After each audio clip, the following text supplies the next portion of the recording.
And we welcome you to the south side of Chicago and Rate Field. Interleague baseball on MLB The Show. It's the Cincinnati Reds going up against the Chicago White Sox.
Alongside Chris Singleton, I'm John Shambi.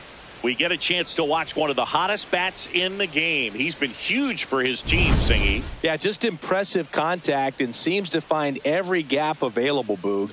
I can't wait to see him in action in this one. Practically unstoppable as of late.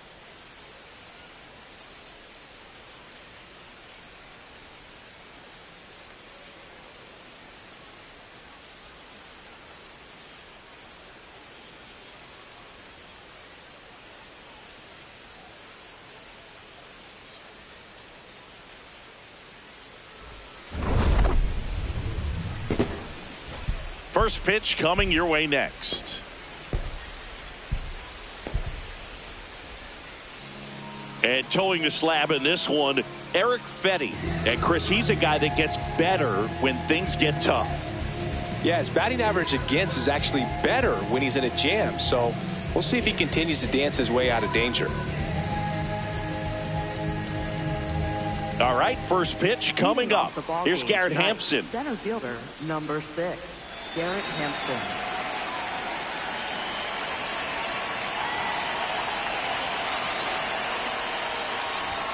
And he lays down a bunt.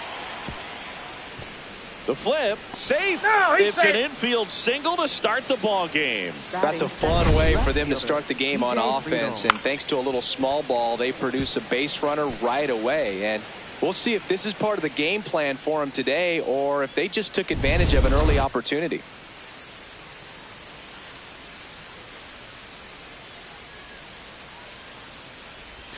Inside, almost got him.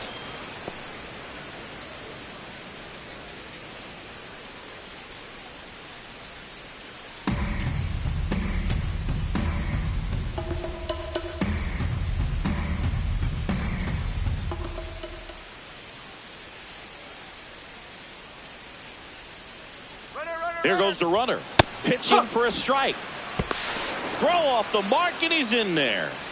And the league leader in stolen bases does it again. Well, he's batting leadoff, and he's acting like a traditional leadoff hitter. Gets on base to start the game, then puts himself on second with a nice stolen bag. I think that sets the tone for the offense for sure. Runner in scoring position, nobody out. Here in the second game of the series. And 1-2.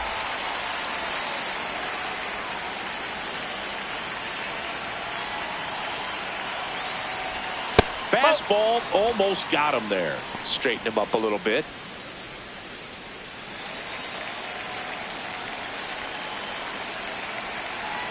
Man at second. And that's off the inside edge. And the count is filled up.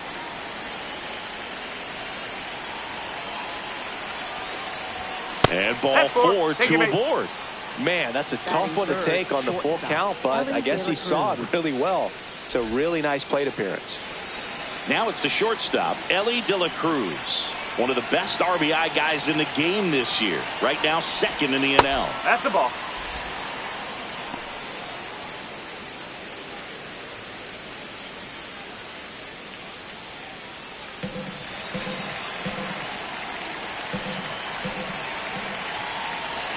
The 1-0.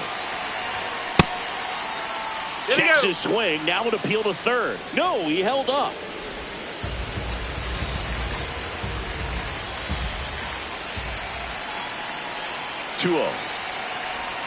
Right through there for a strike. Well, at that velocity, if that's all you're seeing, 88, you can handle that all day long. That's what you get in batting practice. But off the velocity of the fastball, that is a very tough pitch to adjust to.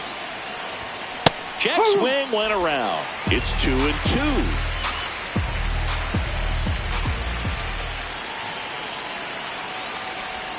That one missed. Way to lay off that pitch down. Eugenio Suarez would be next. Big bat with a potentially huge opportunity.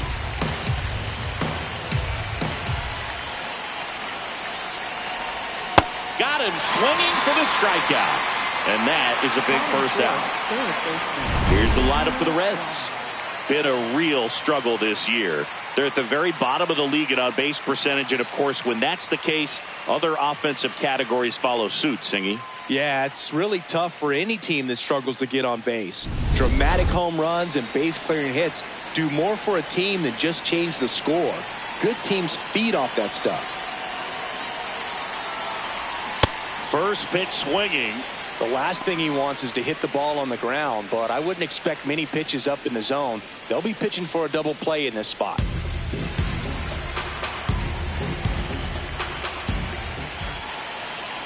Two on, one out. A little bit low. And it's a ball and a strike.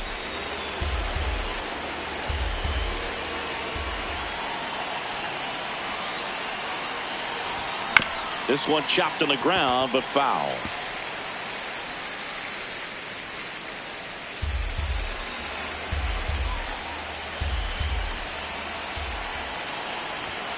Strike three, and that's two in a row. Here's Nathaniel Lowe.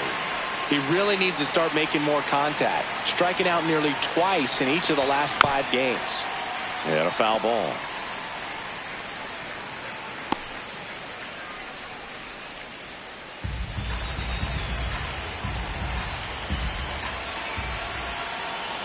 Two on, 2 outs. Swing, and he breaks his back. And that'll do it. Reds strand a couple. Time for the White Sox to go to work. No score. You're dialed into the show. And going for the Reds in this one, Nick Lodolo. His ERA ranks among the best in the league, and it's earned. Yeah, Boog, he's not giving away free passes and consistently missing barrels. That impact, it just shows up on a regular basis. It's been an impressive season up to this point. Everything's down in the zone, and everything's working for him. Unlike your hips, the stats don't lie, Singy. Well, the numbers say elite, and the eye test backs it up. You need to put that arm in bubble wrap. It's a long season, and they're going to need this guy. Batting second, catcher Fielder got a piece of it, but the way that thing came off the bat, no surprise at all. He couldn't pick it cleanly. It's a very... Runner takes off. Out to center. Brings it in.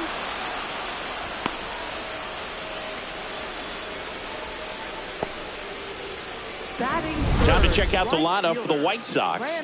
One guy leading the way offensively for this club right now, Edgar Caro. One out man at first. Randall Grichuk steps to the plate for the White Sox. That one is absolutely belted. And foul ball. Grichuk went deep in his most recent game. Here comes the 0-1.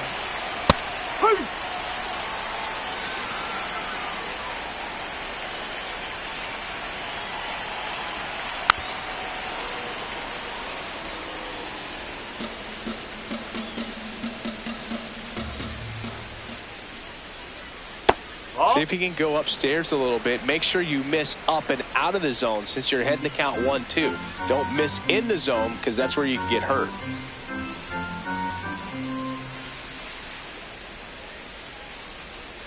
That one 95 to finish him off.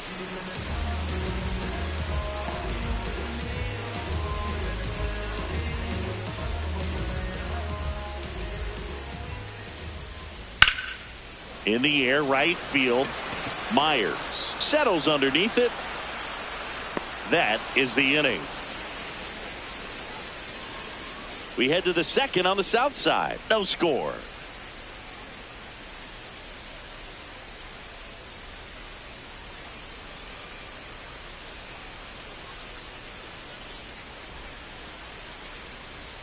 New inning getting started. In now for the Reds, Sal Stewart.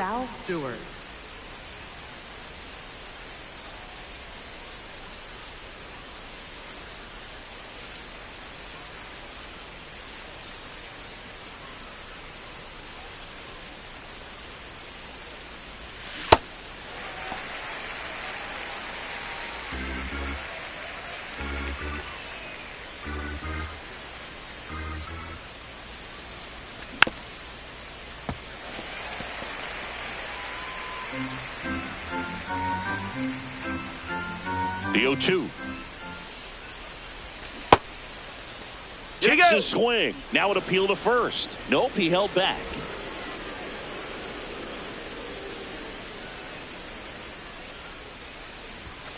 Swing and a miss. Struck him out.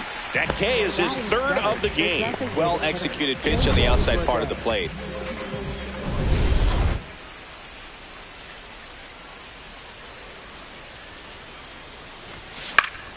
And first offering is fouled off.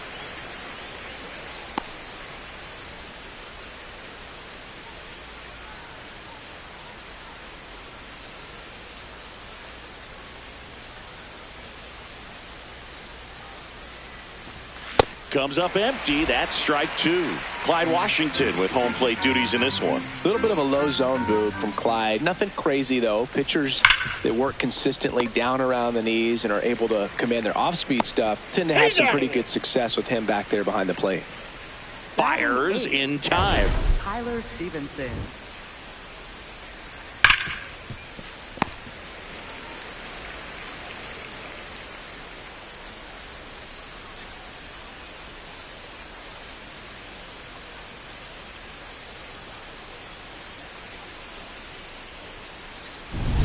Two outs, base is empty.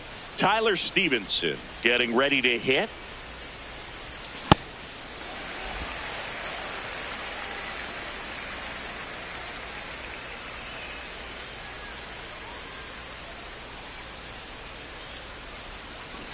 That's out the corner. Second inning here, no score.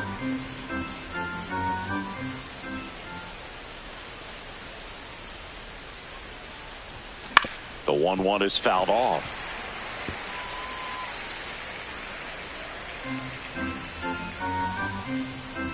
Two down, nobody on.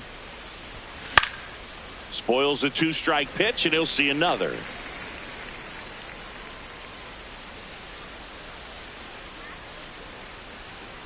The 1-2. And they'll do it again.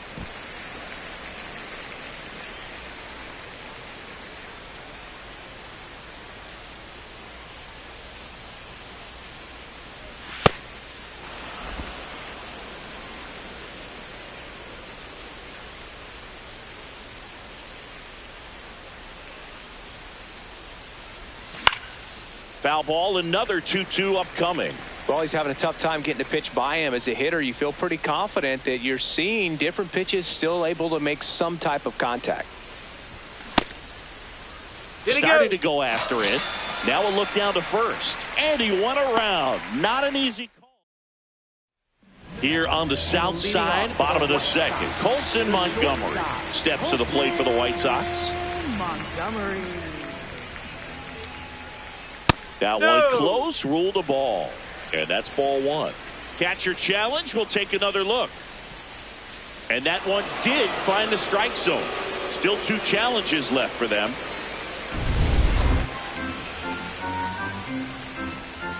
The 0-1. That one fouled off.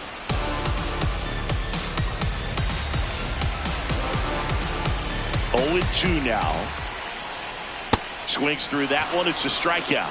Well, take a look at the 3-pitch sequence here. Pretty simple in terms of putting them away at the plate. Once you're ahead 0-2 as a pitcher, you can really expand the zone and see how aggressive that hitter is going to be trying to protect and battle. And right there, clearly he was in swing mode, but all you can do is hope to foul that off. That one sizzling on its way through to the outfield. So a man aboard now with one away.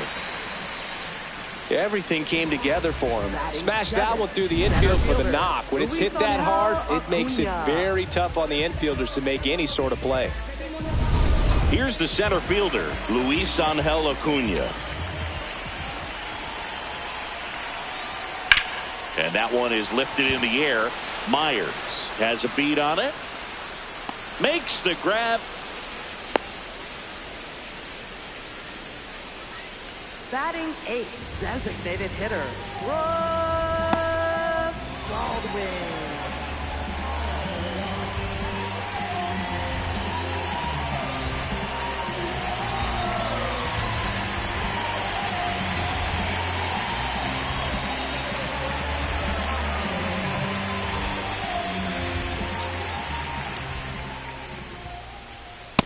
Good pitch down around the knees. You want to be there all game. In a park like this, a pop-up sometimes will carry out. Called strike, a sinker at the bottom of the zone. And at bat like this is almost over as it begins. In this situation, you have no idea what the next pitch is going to be. You just got to hope that you can make contact. Liner snagged at first. We'll move to the third with no score.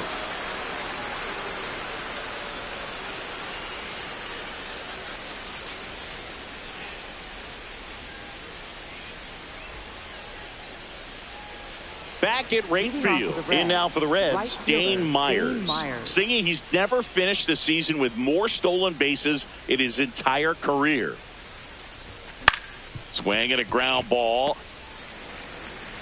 One pitch and one out. Good arm side run to that same side hitter right there. Very difficult to put that ball in the air or get through it. Just bores in on the hands.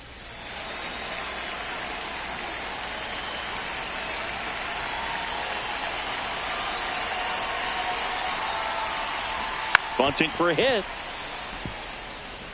Scoops it up barehanded, and he beats it. He's safe. Well, Singy, that was really nice looking. Able to get it down and in a good spot. And he makes it look easy. Bat angle was perfect. Barrel stayed above the hands. Could almost walk to first. One down. TJ Friedl digs in now. Walked his first time. Here's the pitch. Runner on the go. That's in for a strike. And that's a stolen base, not even close. And that extends his lead for the most stolen bases in baseball. You know what? I like the aggressiveness right there. It looks like it's going to be tough to score in this one. Really good pitching so far. So why not try to put some pressure on him and see if you can steal the bag, get in the scoring position. Man at second. That one to first. And it goes just foul.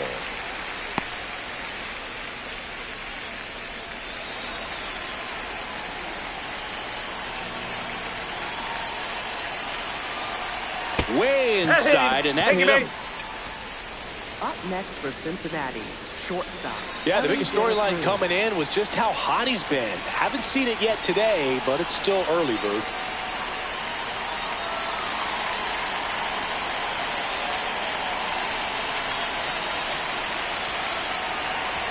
Well, all capitalize on the double play ball in this spot. No better way to get out of this inning. 2 on, 1 out. Check swing, and he went. That's strike 1.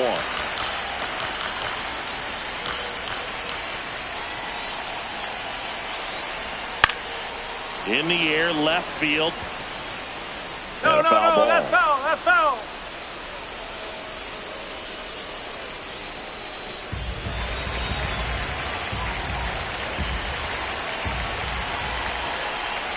Here's a 1-2. They tried to get him to go, chase the pitch down and away, but he wouldn't bite. The Reds looking to strike first. We're here in the top half of inning number 3. Elly falls victim to the K. And Chris, that's a way to neutralize his speed by keeping him off base. And the defense breathes a sigh of relief because he puts pressure on everyone if he can put the ball in play. But that's how you do it. Keep him off balance, get him out of there, and deal with the next guy.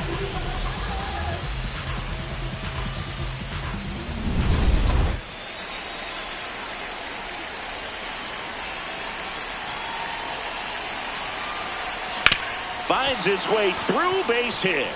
Runner around third, on his way to the plate. He scores, and they have the lead. The relay to second, in there safely.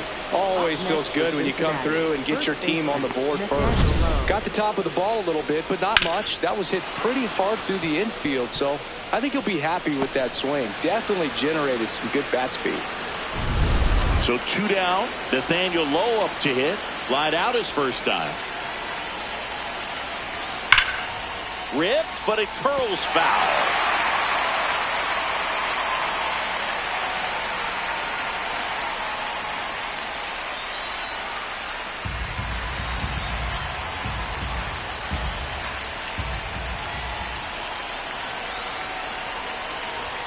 Way out front for strike 2. So now it's all about protect mode. Try to shorten up, try to track the ball. Block it if you have to as far as just a late swing. And look out. That one gets him. The second man he's plunked in this one. Second baseman, Sal Stewart.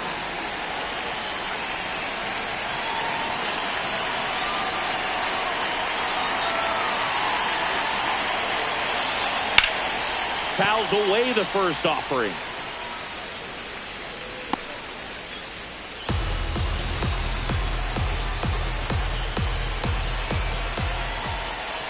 All loaded up, dangerous hitter at the plate. Swung on, belted. Carrying well. Out of here. Grand slam. Home run number 20 on the year, and they add to the lead. It's 5-zip.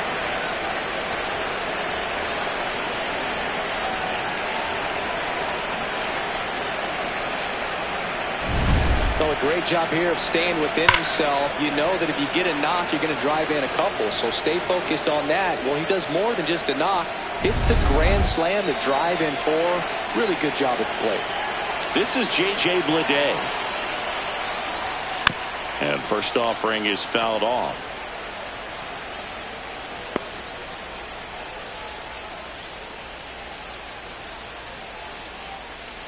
Offense exploding for 5 so far in the inning here in the second game of the series.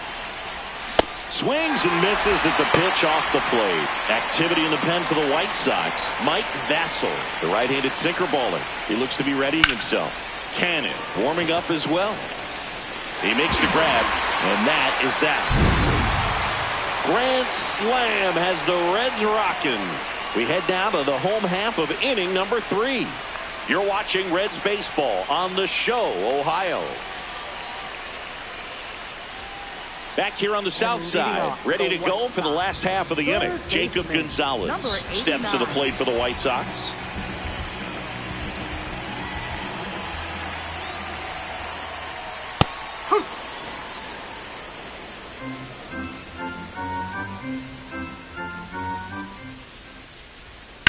That one drilled left field. Friedel raging back towards the wall. Brings it back on a leaping catch. Wow. Rob's a potential solo shot right there. That'll fire your team up, but even more so the player. I'm excited to see how they respond.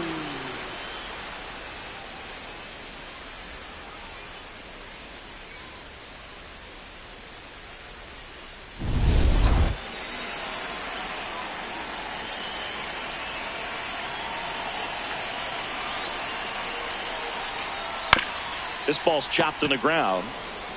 Low takes it to the bag, and 2 straight set down to begin the bottom of the third. White Sox catcher Edgar Caro. 2 down, bases empty. Down the number 2 hitter, Edgar Caro. No, that's low.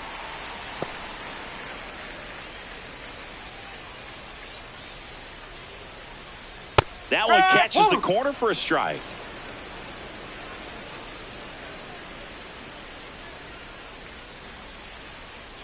In there at the knees for a strike.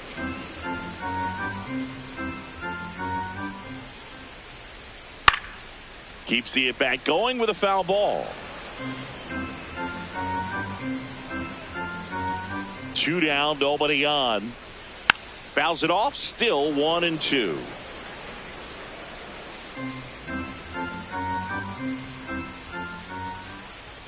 Sets him down looking. Called strike 3 on a fastball up in the zone. Down in order go the White Sox. Still looking at that 5-0 deficit. Now pitching for the White Sox going with a new arm, Mike Vassell. I think it's got to be a little tough coming in out of the pen when your guys are trailing so big on the scoreboard. Just doesn't have the same intensity to it, but he's got to find a way because these batters count the same for his stats, obviously, regardless of the score. Definitely not a pitch location you're expecting up there as a hitter when you know the guy's got a good sinker ball. If he can get in that location, boy, you've got to look top to bottom, and that's going to make it very difficult to hit.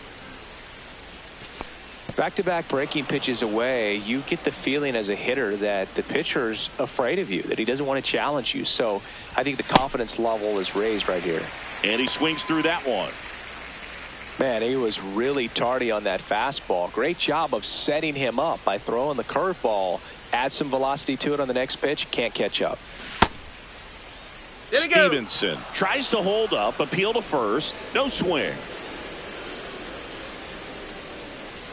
Payoff pitch. Battling here as he fouls it away.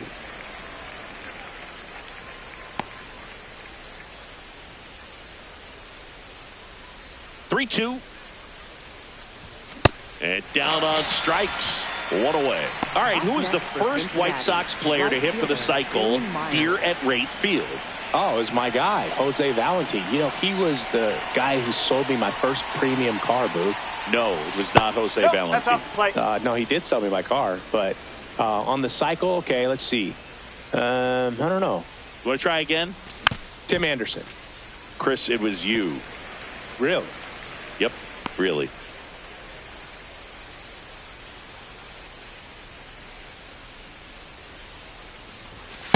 Oh.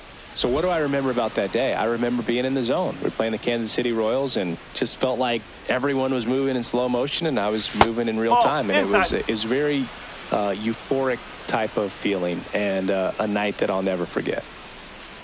The 3-1. Late with the swing there.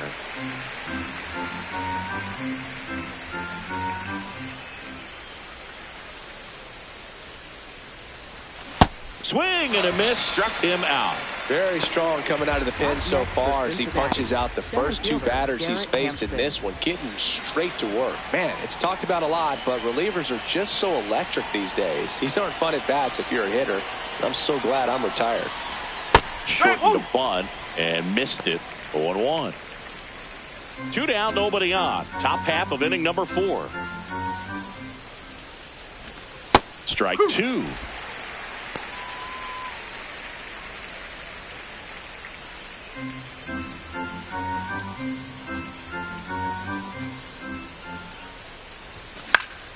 This one in the air right field, and that is a foul ball.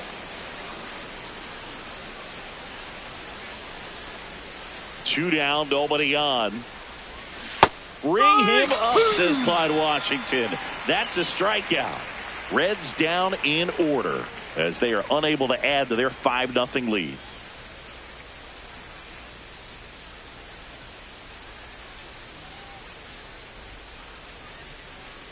Here on the south side, it's that time of the season. Let's check out some notable trade candidates.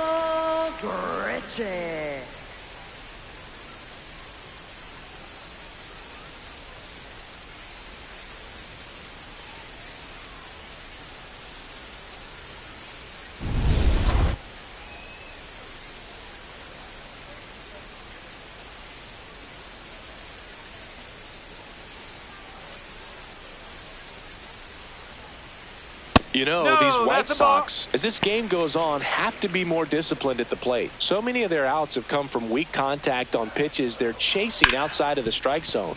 You can't do much of anything with those locations, and that's been true again today. Slings to first in time. Up next for the White Sox, left fielder Andrew Benintendi. Yes. Benintendi wants another look at the called strike. It's a challenge. And after review, it was a ball. Good eye. So they've still got both their challenges. The Reds leading by 5. We're here in the bottom of the 4th. That one ripped, but foul.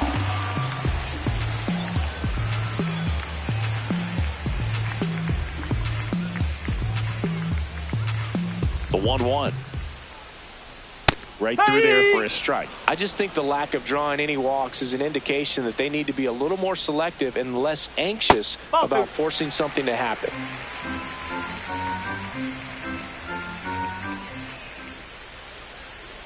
Swing and a bouncer. Stewart slinging it to first in time. Up next for the White Sox, the shortstop. 2 outs, base is empty. Here's the shortstop at the plate, Colson Montgomery. And that's in there at the knees for a strike.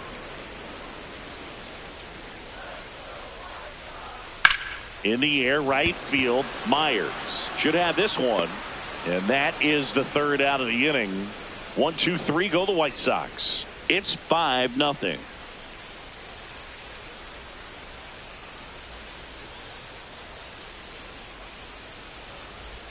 We go to the top of the 5th. In now for the Reds, TJ Friedl.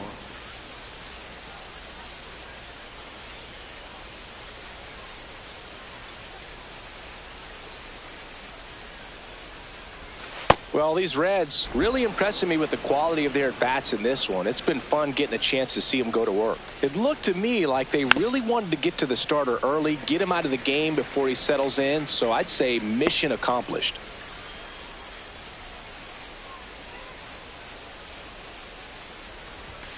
Ball 2.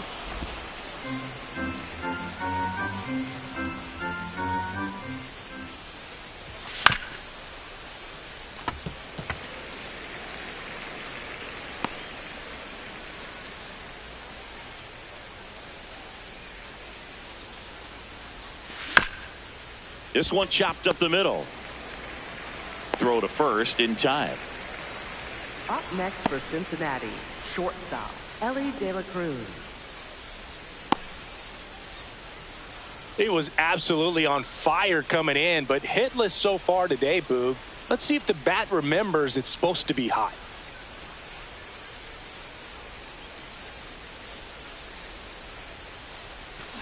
Drilled out towards left center field. That's back. Out of here. His 18th home run of the season, and they add a run. It's 6-0. They wasted no time in that at bat, swinging at the first pitch, and he punished it. That one was a hanger, and pitchers typically don't get away with making a mistake like that. And right there, he made him pay.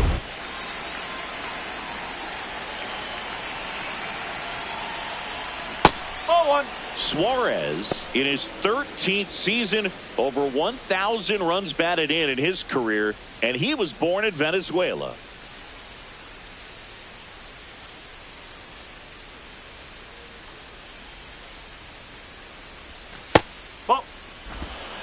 One out, base is empty, and a run in, and we're at the top of the fifth.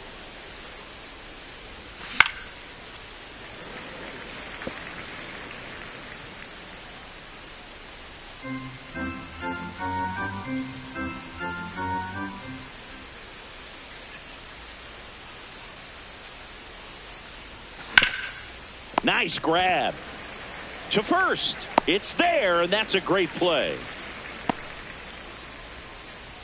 Up next for Cincinnati, first baseman Nathaniel Manager Lowe. out of the dugout now, and it looks like we'll see a change on the mound. Mike Vassell. For the White Sox. New arm out of the bullpen, Sean Newcomb. Bringing in the lefty with the left-handed hitter coming up to hit. Classic bullpen move right here, so we'll see how it works out. Low at the plate now, and that's strike one.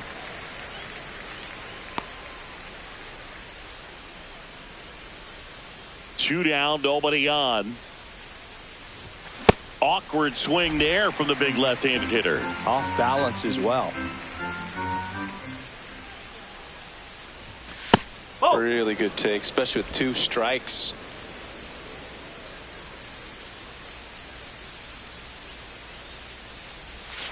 Whoa.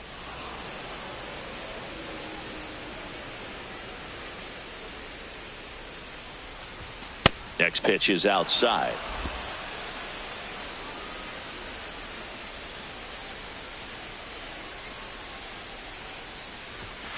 Fouled off, and they'll do it again.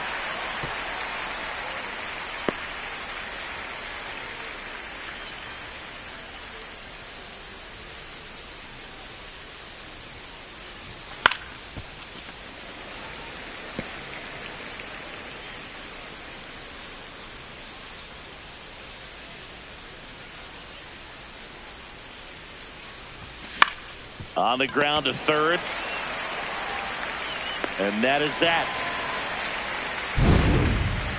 One for the Reds on the homer. Home half of the fifth coming up. This is Reds baseball on the show, Ohio.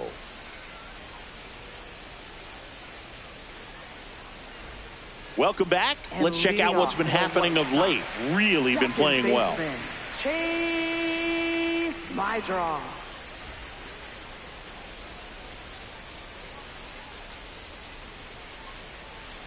He swings and fouls one off. You know, these White Sox just lacking discipline at the plate in this ballgame. Chasing pitches has been a big part of the story. We've seen it quite a bit today. It's been tough for them to make contact at times, and it just doesn't look like they're seeing it very well as a group. That's the ball. And on the mound, you know, confidence has to be pretty high with all of the swings and misses. He's had them eaten out of the palm of his hand pretty much all game. This one in the air, right field. And it's a foul ball.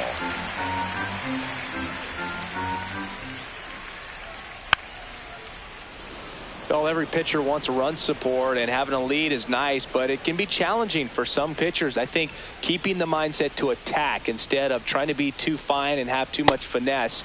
Go after hitters and get quick outs. Swing and a miss. And that's 4 strikeouts. Up next for the White Sox, center fielder Luis Angel Acuna.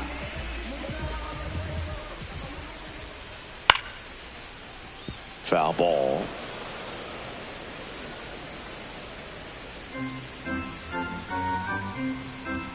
And now the 0-1. And it finds its way through for a hit. And they have their first base runner since the 2nd inning. Up next for the White Sox, designated Now hitter, it's the DH, Brooks Baldwin. He's 0 for 1. Bottom of the zone and a called strike. Now, this guy is just filling up the strike zone right now. Don't want to get yourself in an 0-2 hole. You better be ready to pull the trigger on the first pitch. Acuna at first, one gone. Ground ball left side to second. There's one. What a double play that was. Inning over. He continues to roll on the mound as 5 shutout innings are in the books. It's the Reds 6 and the White Sox nothing.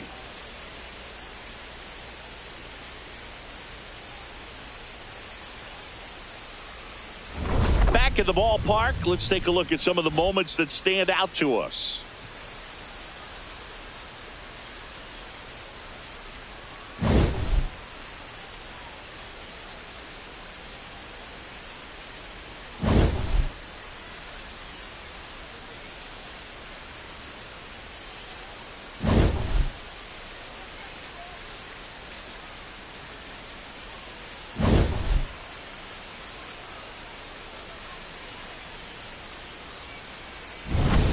And now here is Sal Stewart. Second baseman, Sal Stewart.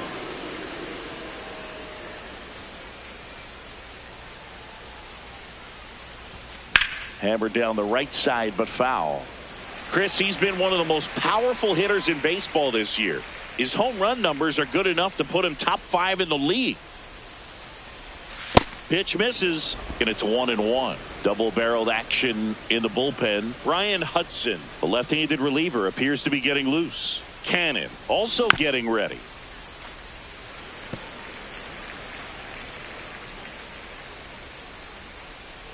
And a ball and 2 strikes. Got him. 1 away. Well, that's always the key to effective pitching, is getting ahead in the count. And as a pitcher, it really allows you to start expanding the zone. Hitters become defensive, and all of a sudden that plate starts to get really wide.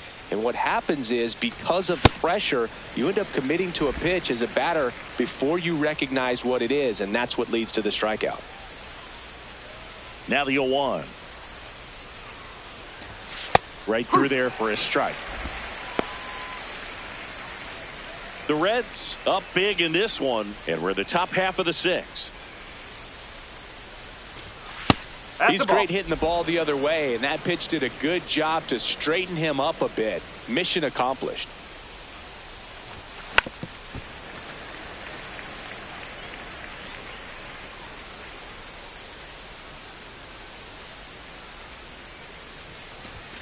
Got him swinging. Came inside with that 2-strike fastball nicely and just bunched him up on the inside part of the plate. Couldn't get around on it and catch it out front. Many times if you do, it's a foul ball. And you know, a lot of pitchers, they really don't like working inside with 2 strikes because they do not want to hit that batter. And when they've got him up against the ropes, got to figure out a way to put him away. Did a nice job right there. Here comes the skipper, and we're going to see a pitching change in this spot. Sean Newcomb. New pitcher for the White Sox, Ryan Hudson. Well, walks have been a big issue for him this year, so I expect these hitters to be patient up there. And now Dane Myers.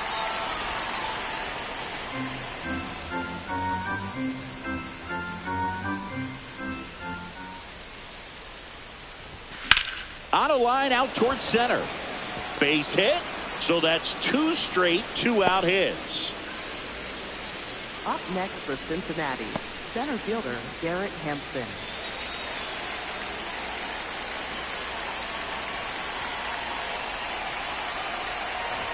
Trying to bunt his way on. On to first. That ends the frame of the bunt attempt. Reds strand a couple. Back at right field, bottom of the 6th, Jacob Gonzalez steps to the plate for the White Sox. And there's a hit. Man aboard on the leadoff single. Up next for the White Sox. Just a solid swing right there. Caught it out front and ripped it into the outfield for the base hit. Those always feel great.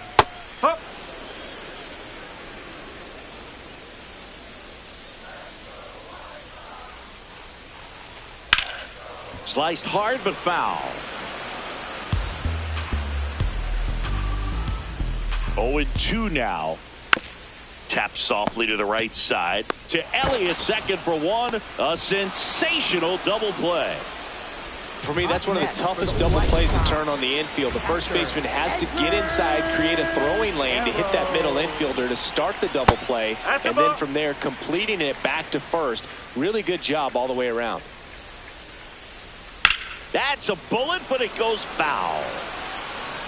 2 down, nobody on. Here in the bottom of the 6th. And that's in for a strike.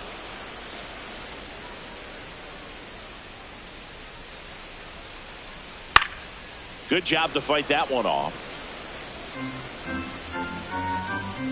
The 1-2. See ya! Strikes him out for the second time today. Make it 6 shutout innings for him out there now. You're watching Reds baseball. Welcome back as we take a look at their upcoming schedule. TJ Friedel. Time asked for at the plate, and he gets it.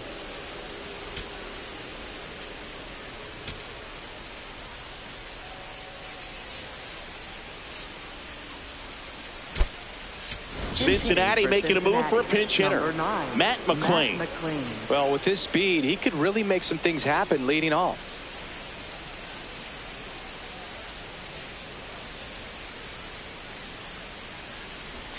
Shortened a bunt and missed it, and it's 0-1.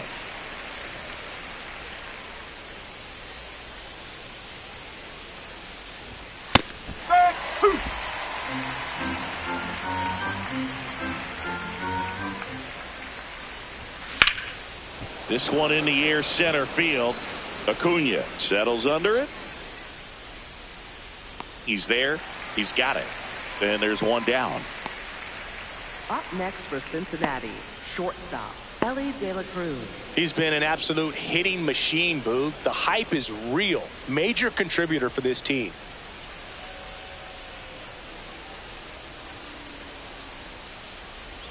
Swings through that one. 0-1.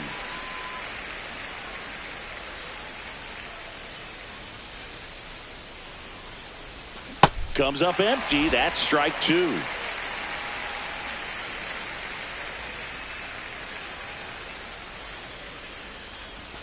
Swings through it, and that's a strikeout. Up next for Cincinnati, third baseman, Eugenio Suarez.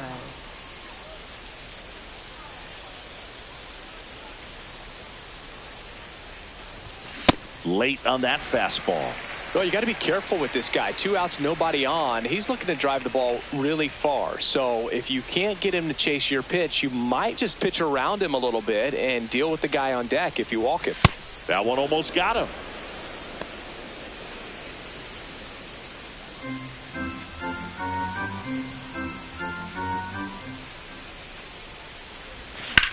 Swing and a ball lifted in the air, left field, pretty well struck.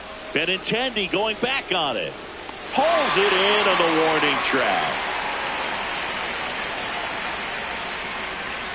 So they go quietly there. 7th inning stretch time. It's the Reds 6 and the White Sox nothing. This is Reds baseball on the show, Ohio.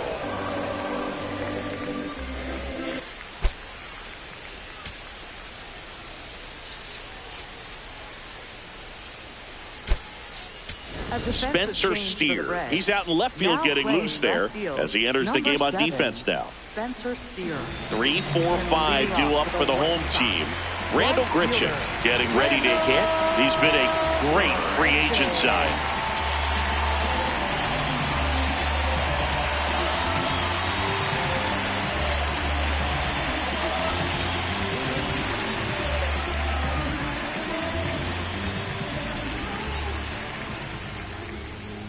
Swing and a miss as he was out front. Usually when a pitcher's had a dominant outing, he has filled up the strike zone and he's gotten ahead in the count with first pitch strikes. Well, that's exactly what this guy has done in this one.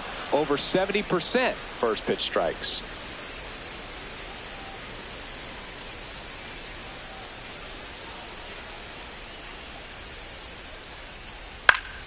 Stays alive.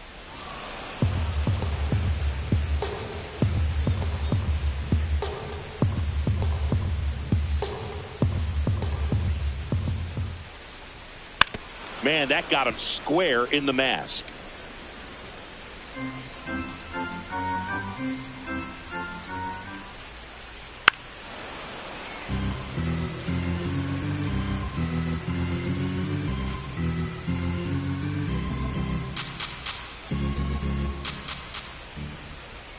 He goes down looking. Frustrating end to the at-bat for the hitter, and I'm sure that's going to sit on him for a little while.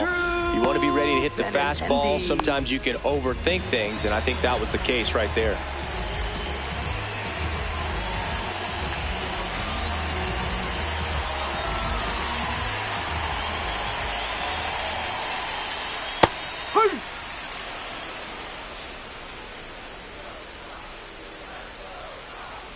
That pitch clips the outside corner. No balls, 2 strikes. Got him looking. Picks up strikeout number 7. Benintendi wants to challenge this. Thought it was a ball. So the call will stand. 1 challenge remaining for them now. 2 down, bases empty. And the batter will be the shortstop, Colson Montgomery.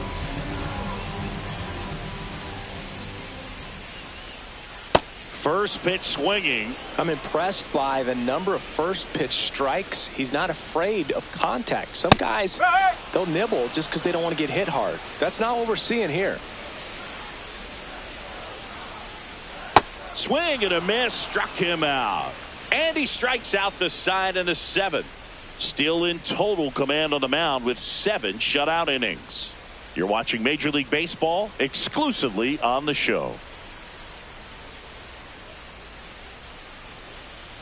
Now pitching for the Welcome back, and a new arm on the mound to start the 8th. Tyler Gilbert. And with the big deficit on the scoreboard, he almost has to just put that out of his mind.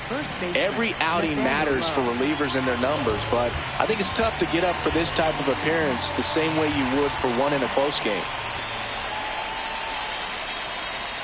Inside, ball 1.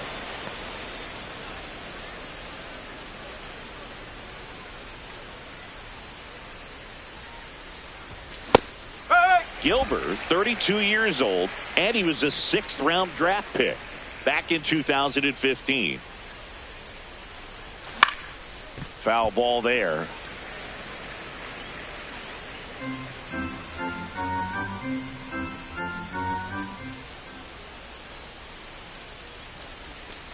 Ball.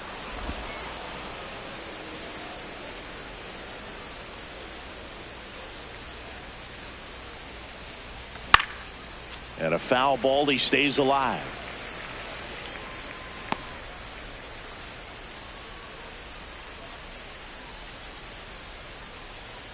Here's a 2-2. Outside.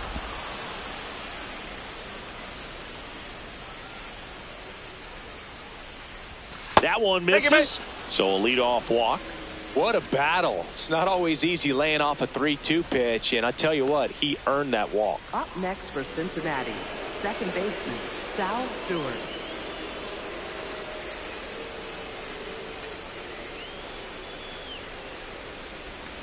Smash down the left field line.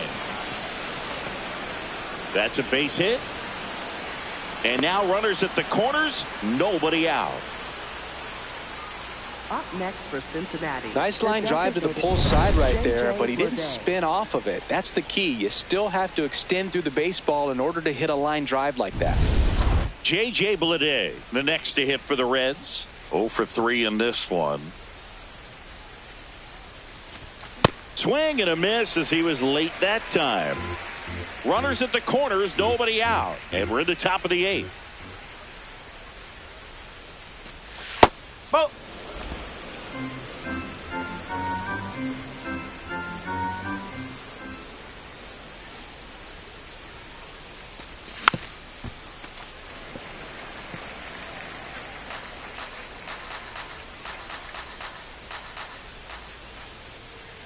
Lefty out of the stretch, runners at first and third. In the air, center field.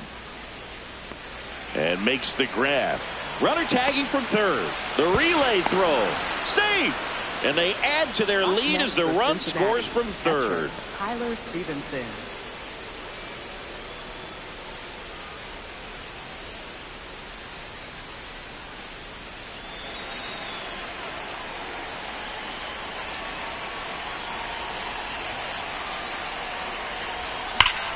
Ripped on a line to center. Out number 2. Man, that's one of those at-bats where you have to remind yourself it's about the process. He did everything right there. Nothing to show for it. But in your mind, you have to convince yourself that it was a very good at-bat. Myers, the batter now as he swings and misses for strike 1.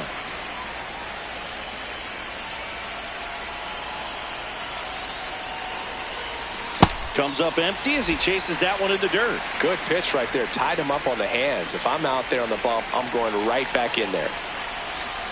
Swings through it for the K. Went back to the sweeper, and it was effective. So a run on one hit, no errors, and a man left. Last half of the 8th coming up. It's the Reds 7 and the White Sox nothing. Welcome back as we take a peek at the starting pitching so far this year. Chase my draw.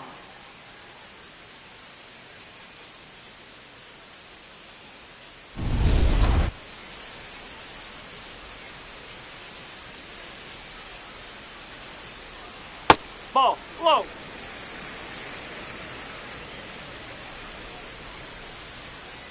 In this situation, you expect the batters to be a little more patient, possibly take until they get a strike. With that, you don't want to miss your opportunity to get ahead early in the count. He didn't right there. 1-1 now. That one back up the middle, and it gets through. So a runner aboard to start the inning.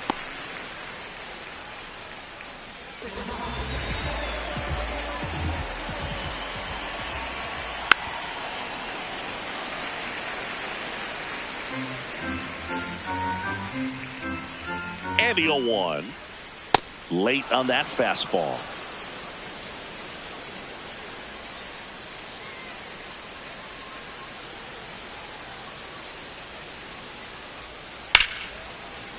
Fair ball. My drop. Around second, headed for third. And he's got a double.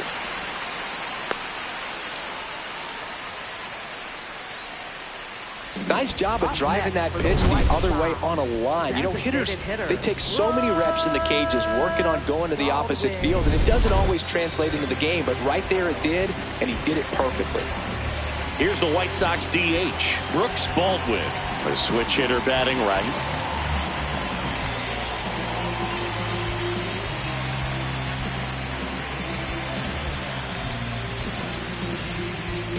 Manager out of the dugout, and he's going to make a change. Nick Lodolo won't go any further tonight.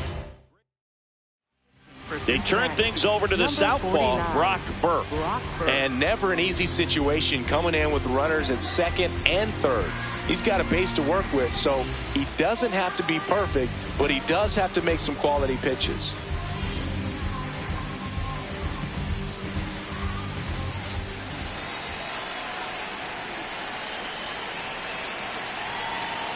Right through there for a strike.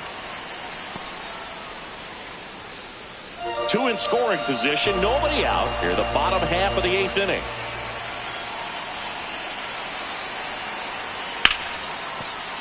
Base hit, 1 run is in. Throw into third, he's in there. Comes through with the RBI. I know it was a ground ball, but it was absolutely hammered through the infield. That's not one you're excited to get in front of if you're an infielder. You know they used to say, charge it. Crazy.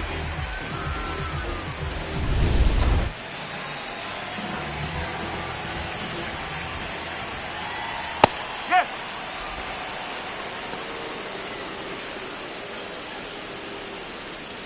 No outs. Runners at first and third. Close, but called a ball. Ball 1. That's to third. Suarez fired to second, and a run scores on the double play. Definitely not what they were looking for right there. They got a run in, but having to trade that for 2 outs at this stage in the game, it really hurts their cause more than it helps. Base is empty after the double play. Munetaka Murakami now at the plate. Swing and a ground ball up the middle. It's through for a hit. So a 2-out knock keeps the inning alive.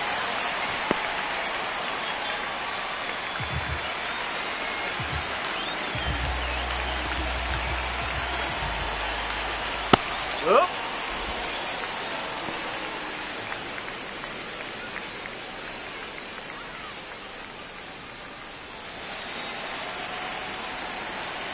The 0-1. This one in the air center field. And that is that. Through 8 full, it's the Reds 7 and the White Sox 2. This is Reds baseball on the show, Ohio.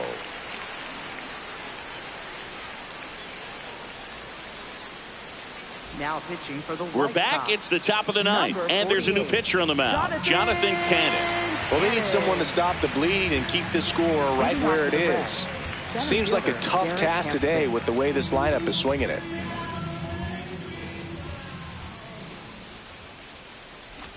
Bunting for a hit. Mydroff flips it, but it's not in time. Base hit. Up next for Cincinnati, left fielder Spencer Steer.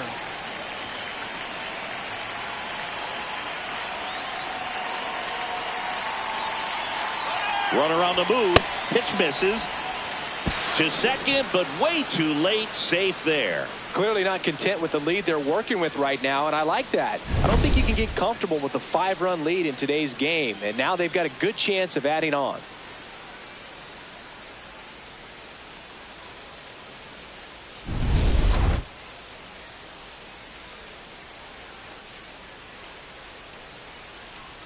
Man at second.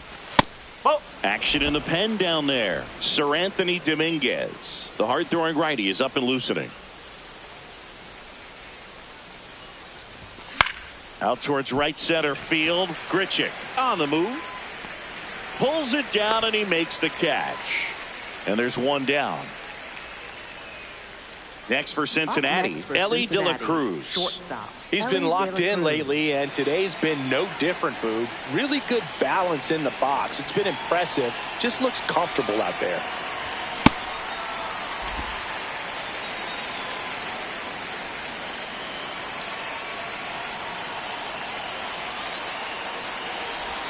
Check swing, and he went 0-2.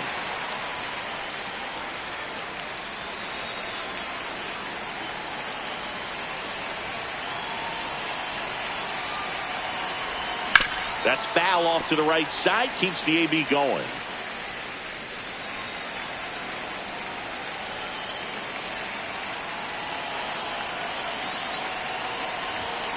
And it's fouled off. They'll do it again.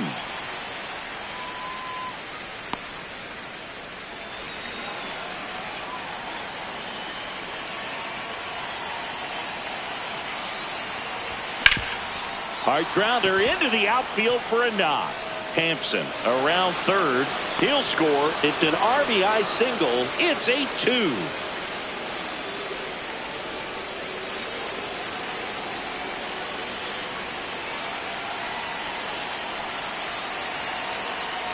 Runner takes off. There's a ball. Save. De la Cruz gets his first steal of the game. One out and a runner at second here at the top of the ninth.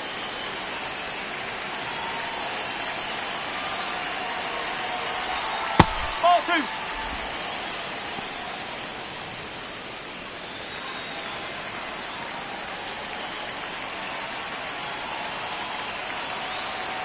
Here's a 2-0. Just missed.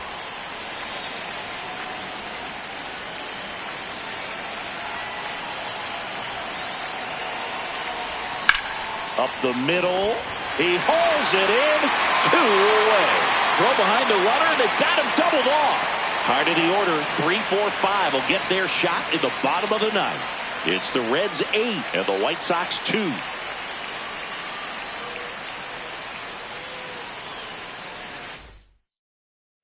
Welcome back as we take a look at their upcoming schedule. Right fielder Randall Grichuk.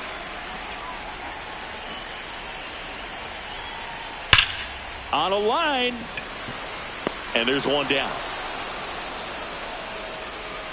Man, he smoked that fastball. He's all over it. It's just frustrating when you can't get it to fall. Maybe next time up he'll find a hole.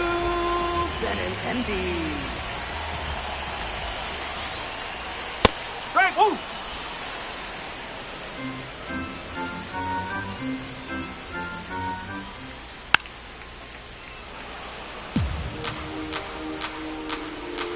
One down, base is empty here in the ninth. Ground ball up the middle, and that chance handled. Slings to first in time. Up next for the White Sox, the shortstop. So it's their last chance in this one. Now it's the shortstop, Colson Montgomery. Lined into left center. Should be extra bases. Now he'll turn for second. And he'll pull in there with a stand-up double. He was all over that one. Pretty much a model swing on that one as he ripped it into the opposite field gap. And I'm sure he's going to be watching that one back on video because that's the kind of swing you want to bottle. So many positives that led to that knock.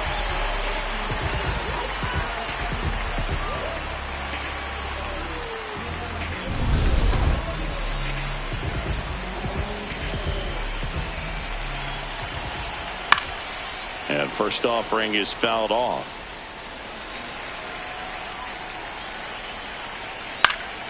In the air, right field. And he makes the catch. Ball game. And the Reds even this series up at a game apiece. Sometimes road trips can be tough. You're away from your family, but when you can win, silence that opposing crowd, it makes things just a little bit better, makes the road trip just a little bit shorter. 8-2 the final here. For Chris Singleton and our entire outstanding crew here at MLB The Show, I'm John Shambi saying so long.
From right field on the south side of Chicago, MLB The Show has interleague action for you this afternoon.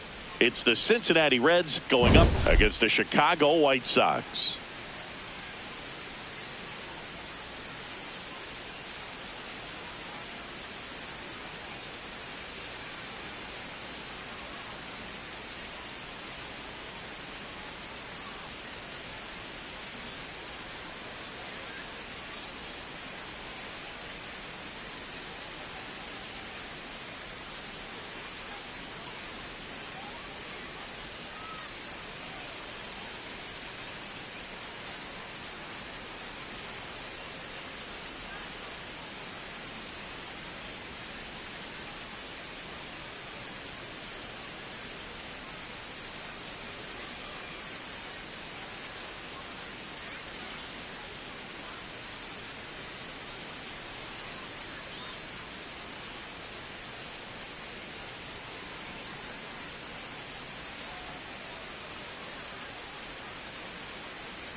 Alongside Chris Singleton, I'm John Shelby. And this is the rubber match, Siggy.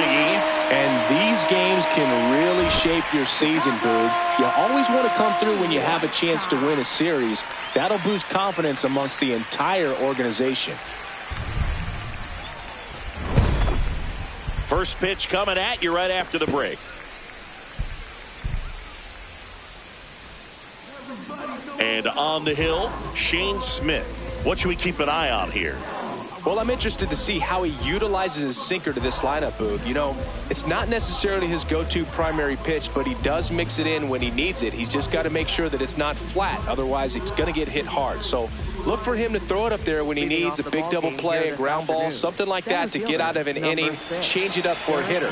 Also, get those hitters looking down so that it opens up the top of the strike zone, especially late in an at-bat. Gonzalez. And he beats it. That's a hit. Great try there. That's a fun way for them to start the game on offense, and thanks to a little small ball, they produce a base runner right away. And we'll see if this is part of the game plan for them today or if they just took advantage of an early opportunity. In now for the Reds, TJ Friedl. Definitely scuffling at the dish lately. Just one hit in his last 5 games. Swing and a miss as he was out front that time.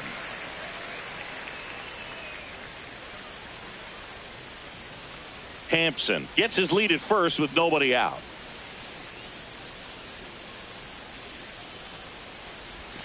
Next pitch is outside.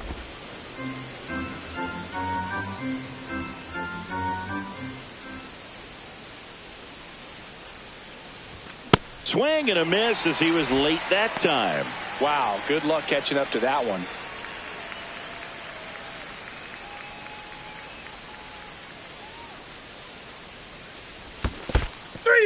And that's ruled a swing. It's a strikeout. No advance. Good job behind the dish. Batting third, shortstop, Elly de la Cruz. Here's the lineup for the Reds. Coming off a big one in their game yesterday, Sal Stewart. Well, he's coming off a nice 4 RBI performance last time out, so they'll certainly take something like that again. It's very interesting. When a guy gets comfortable with runners on, that's when he can do a lot of damage. He's having some really good at-bats, especially when it matters right now. Ball 1. De la Cruz launched a homer in his most recent game.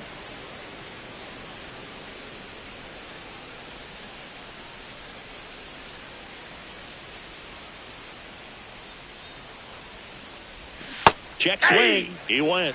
And it's 1-1.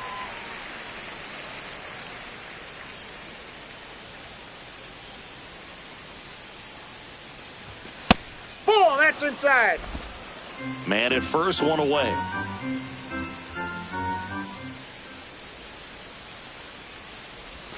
Swing and a miss, and that's strike 2.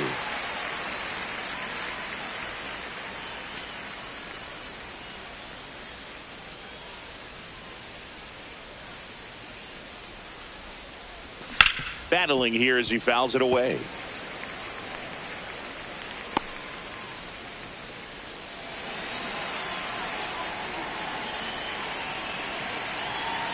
Two. Strike 3, and that's 2 in a row. Oh, interesting. He's looking very comfortable out of the stretch after giving up the leadoff single. Back-to-back strikeouts, so they haven't been able to move that runner up, get him into scoring position, and try to have a better chance of scoring. I tell you, good job so far on the mound. He just needs one more out. Eugenio Suarez at the plate with 2 away, swings through that one.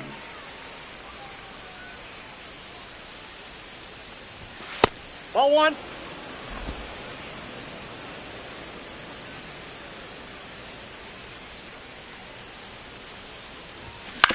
That's to third. That's the inning. Time for the White Sox to go to work. No score. You're watching Reds baseball on The Show, Ohio.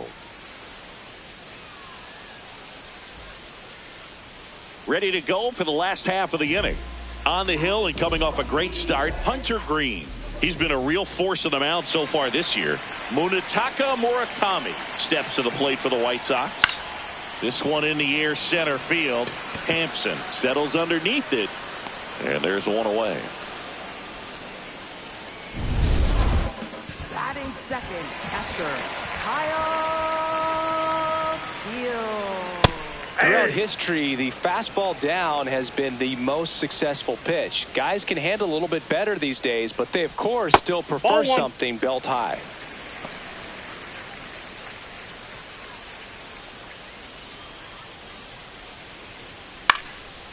Swing and a base hit.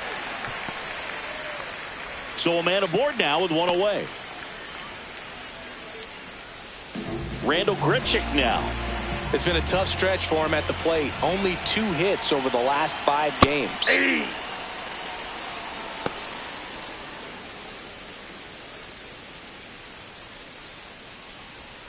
That one ripped, but foul.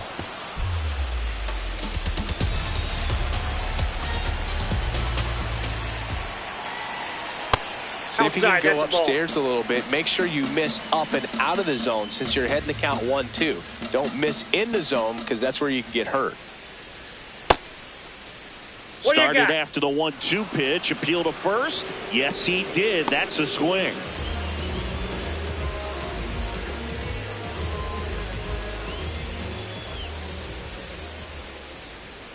In there, and it's 0-1.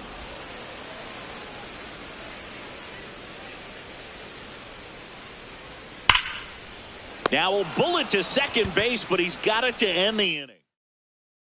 And we're back. Who doesn't love a rubber match, Siggy? This game is big for both these teams. It's early, but we have a tight one so far. Yeah, Boog, anytime you're trying to take a series, there's a little extra juice in the dugout. Everyone wants that edge. Ball upstairs.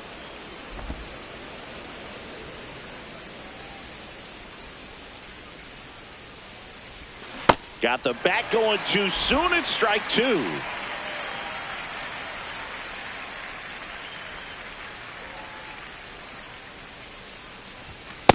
Ball, that's out.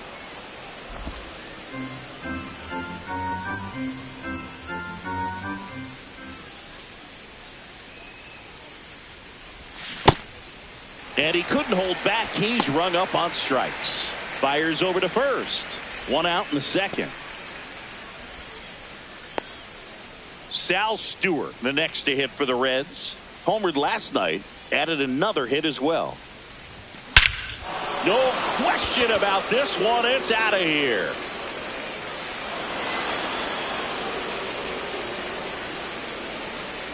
He hammers one out to center.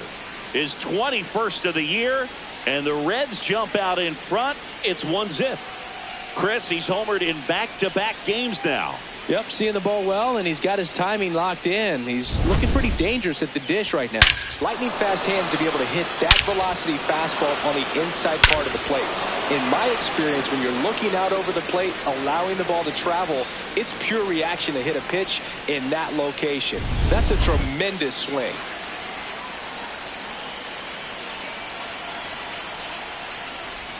Check swing went around, and that's strike 1. 1 out, base is empty, and a run in here in the rubber match of this 3-game series. Off the plate, ball 1.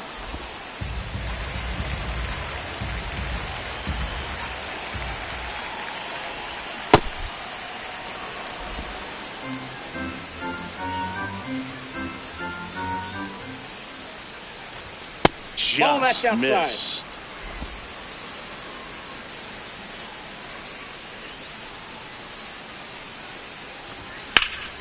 That one fouled off. 1 run across in the frame so far here at the top of the second. Swing and a miss for the strikeout. And that's 4 strikeouts. Now a chance for Tyler Stevenson. 2 for 7 in the series so far.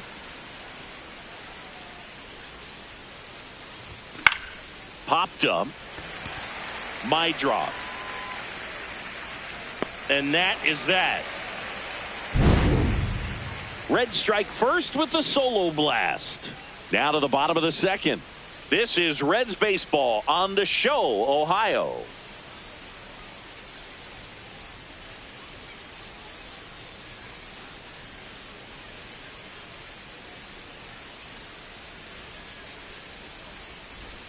Back at right field, bottom half of inning number 2, Brooks Baldwin steps to the plate for the White Sox.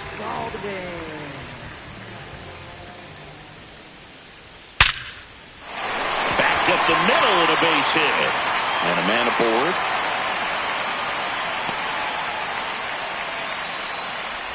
These guys today are so great with handling velocity. They're seeing high speeds day after day, and a nice job of turning that one around. In there for strike 1. I mean, that's perfect location, right on the black. I mean, over and over again, this guy demonstrates the ability to hit those spots. They're so tough to do anything with as a hitter. Baldwin on at first, nobody out. Nope. Really Ball good 1. slider. He's up there just hoping that it ends up off the plate away. Got him looking. That's a strikeout. I'm not saying it wasn't a strike or, you know, it was a ball, whatever, but just the location with that velocity. It's hard enough to, even if the velocity's not great, but that velocity, that location, tip your cap. To the batter now, Jacob Gonzalez. That one at triple digits.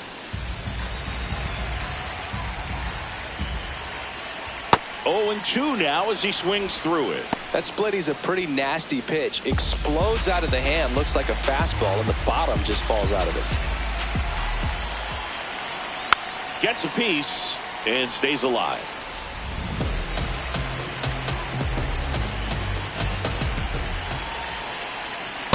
Ball, that's down.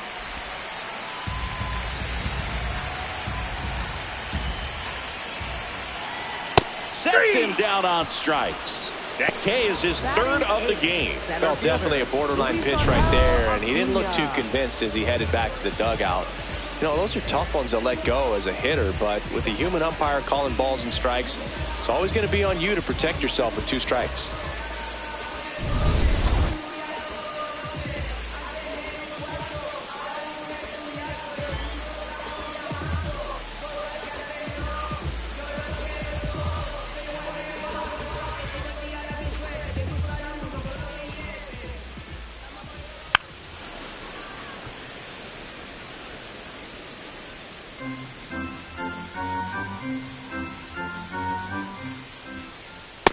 That was absolute gas. Triple digits on the gun. It's just a different experience as a hitter watching that go by.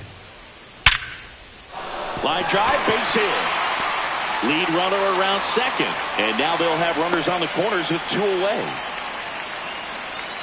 Man, those are the types of hits where you don't feel any vibration in your hands whatsoever. Such a good feeling. Other than ripping one into the gap or blasting one over the wall, there aren't a whole lot of hits that are more satisfying than a nice line drive in the center field. So that definitely felt good.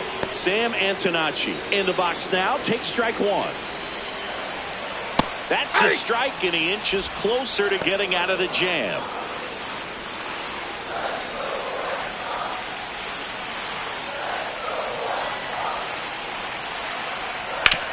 Into the outfield, base hit. 1 runs in. Runner around third. He will score, and they take the lead. Comes through to drive in a pair and give him the lead. Really good swing right there. He got a pitch that he knew he could handle, allowed himself to stay back just a tad bit longer, and he hit the ball on the screws.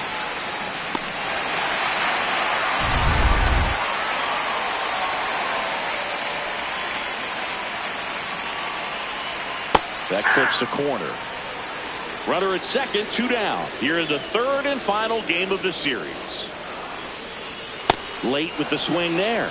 Well, you can't expect to get a great pitch to hit with an open base and a runner on second. He's going to have to really tighten up his sights here. Make sure that he can barrel up the ball. Keeps the at-bat going with a foul ball. Green, one of the best strikeout pitchers in the game, and that certainly is a benefit to him when he's in a spot like this. Got him swinging for the strikeout. They limit the damage here, but they'll pick up a couple runs here, both coming on this 2-run double. And this is now a 2-1 ball game.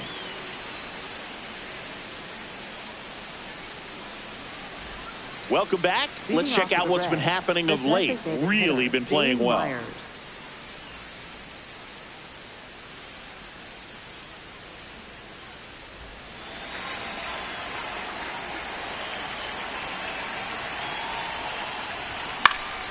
Swing and a foul back, and that's out of play.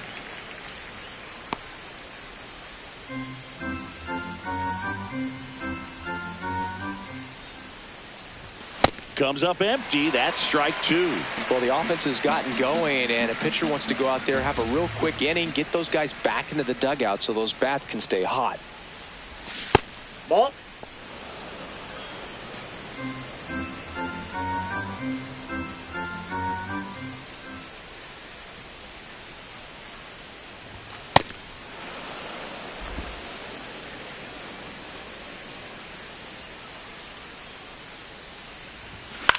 This one in the air, center field.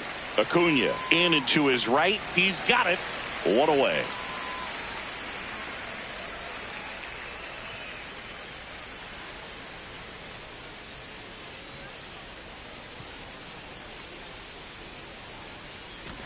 And he lays down a bunt. Gonzalez whips it to first. Got him as he tried to bunt his way aboard. Up next for Cincinnati, left fielder. Now the left fielder, TJ Friedel, went down on strikes his first time through. Line drive, and that is that. Nobody left for Cincinnati. They're down. Back here on the south side, let's check out some notable Cy Young candidates so far this year.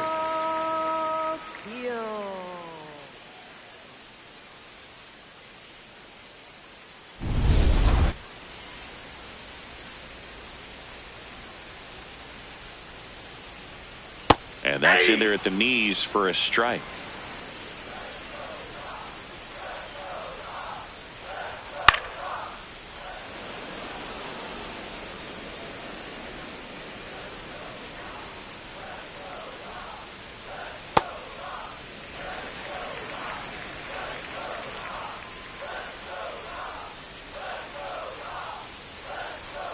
Got him. Now 5 strikeouts for him on the mound. Set him down on strikes on just 4 pitches that time, and this was just classic East-West pitching, Boog, and that's not as common these days. They went in, away, in, and then back away for the called third strike, and that kind of pitching makes it tough on you as a hitter to know where to look, especially with 2 strikes. And that one hammered. That's got a chance. And that one hops the wall. Throw comes into second. Not in time. He's got a double. Couldn't have timed it up any better than that. He hit that ball really well to deep right field right there. Got a pitch to drive and just stayed through it nicely. Didn't quite have the trajectory to clear the fence, but you're always happy with an extra base hit. 1 out. Runner at second. Now it's Andrew Benintendi to hit. That one's in there, 0-1.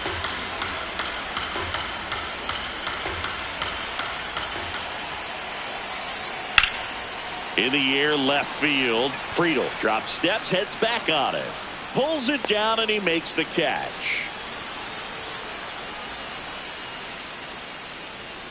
Up next for the White Sox, left fielder.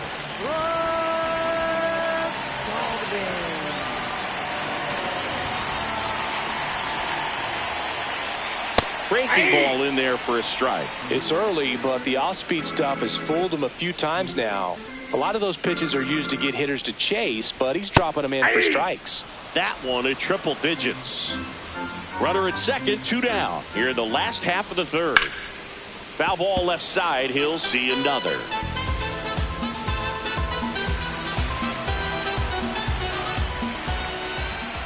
Goes down looking for the strikeout. That was pretty nasty. The White Sox leave 1, but they still lead it 2-1.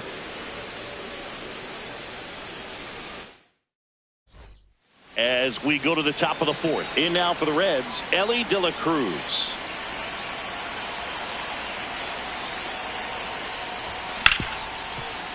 Oh, great grab on the dive. It's there, and that's a great play.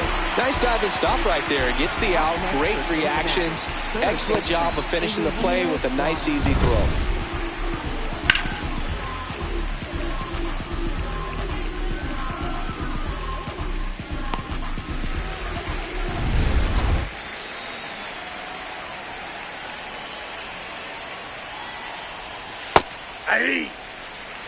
The White Sox up by a run, top half of inning number 4. That one's upstairs, ball one.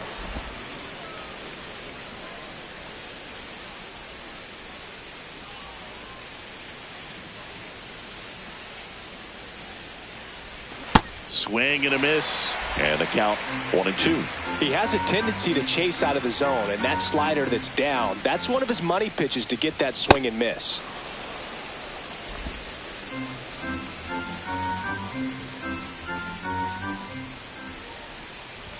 Three-two now. Good purpose pitch right there. Trying to tease him, get him to raise his sights, pop something up, and make it an easy out.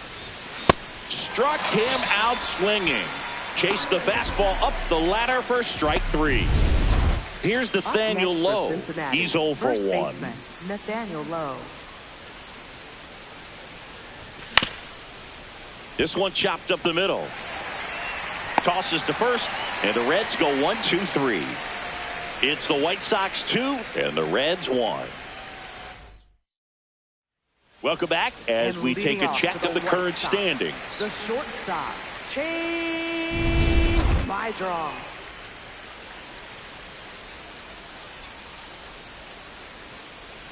And that one is inside.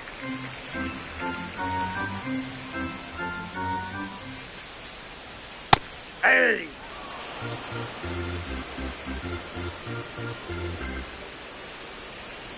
You know, these White Sox doing a great job, Boog, of just waiting for the right pitch to come their way, and I'm seeing very patient at-bats out of them. They're doing a good job of working the pitch count, and they've been able to push a couple of runs across to score as well. This one popped up. Stewart takes it in for the out. Singy, here's a look at his pitch breakdown for the game. Well, he's known for that four-seamer, Boog, and we've seen plenty of it from him today. You don't throw one pitch this much without having plenty of confidence in it. And he's been pretty solid till now, so he may stick with this strategy.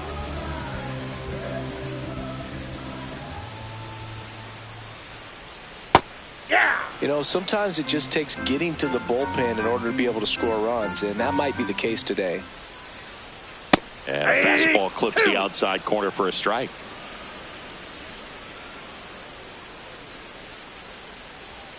Stays alive.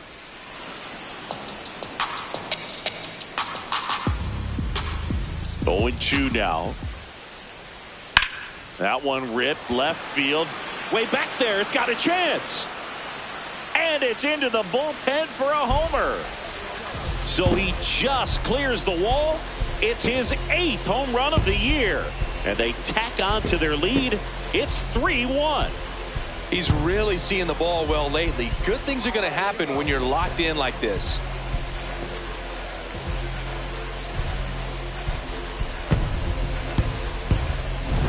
Boog, I wasn't sure he hit that one as hard as he needed to get it out of here, but it had just enough behind it for the homer. What an attempt at the wall, though. He really gave a terrific effort to try and bring that one back.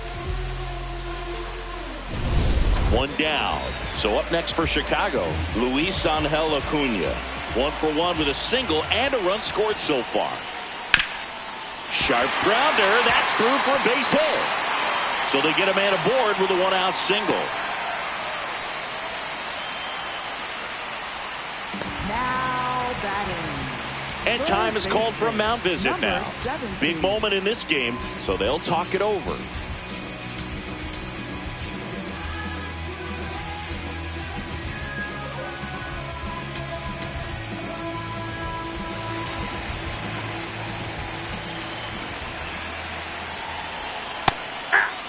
Boog, the runner at first needs to be careful right here. He's dealing with a pickoff artist on the mound. Check swing, and he went. No balls, 2 strikes. 1 run across in the frame so far. We're here in the bottom of the 4th.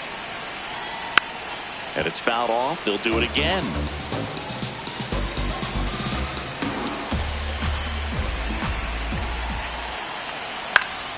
Fights it off. He'll see another.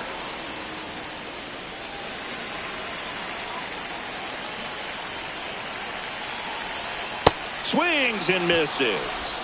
picks up strikeout number 7.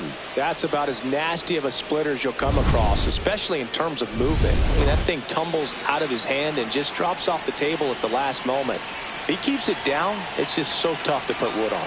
At the plate, Munetaka Murakami.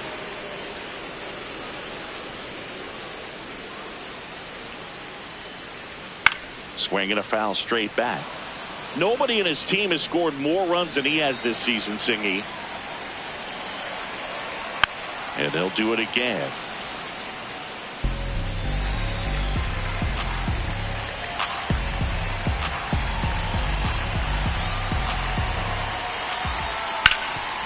Oh, look at the stop. Throw to first, and they get the out.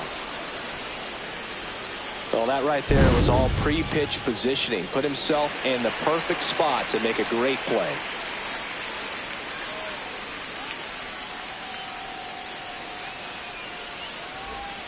Here on the south side, in now for the Reds, Sal Stewart.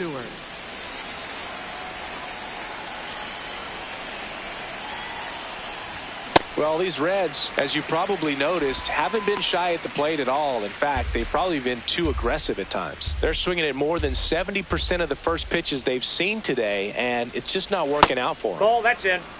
So those first pitch numbers tell me they should try to find a way to slow this game down a bit. Things have been moving just too quickly for them at times. Aye. Check swing, but he went too far, and it's 1-2.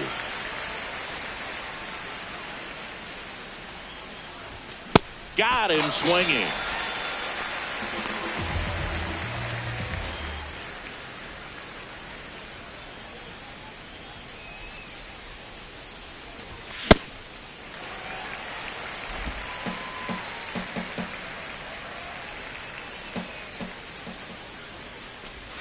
And a swing and a miss. Well, he's been aggressive right out of the box, and a smart pitcher is going to play off of that, especially when you get to 2 strikes. That one lifted to left. Baldwin should have this one. 2 up, 2 down. Tyler Stevenson, the next to hit for the Reds. He popped out his first time.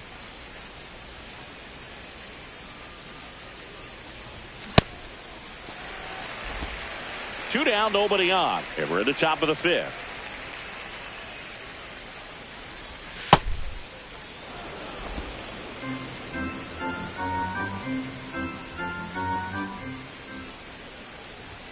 Pitch misses. Ball 2.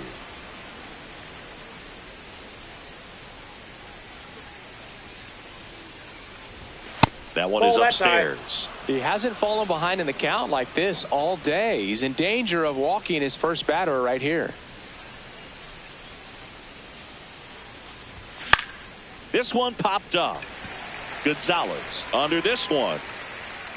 And that's the 3rd out. Reds down in order. Score holds. It's 3-1. Back at right field. Bottom of the inning. Kyle Teal steps to the plate for the White Sox. And a foul ball. You know, these White Sox, digging into their numbers, have to be happy with the swings they're taking. We've heard lots of loud noise coming from their bats in this one, haven't we? I mean, they've logged 6 hits at 90+ exit velocity, and that doesn't happen by accident. Drilled in the air out towards right center. And there's 1 down. Every day during batting practice, these outfielders get about 10 minutes of balls in the gaps. They practice this, and when the game comes, they make the play perfectly. I'm not saying they do, but with the way they're squaring up the ball right now, it's almost like they know what's coming. They seem very confident at the plate. That's a strike, and it's 0-2.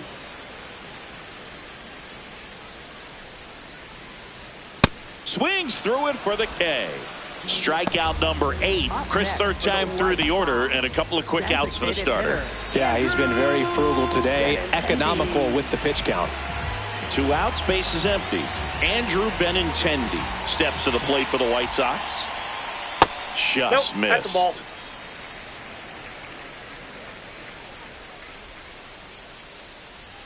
And that's in there at the knees for a strike.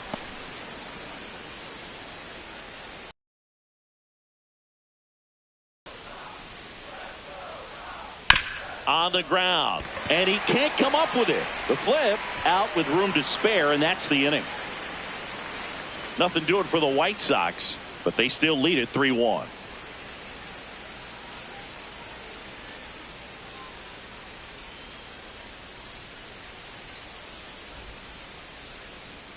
Welcome back. It's been a great game, so let's take another look at the most important moment so far.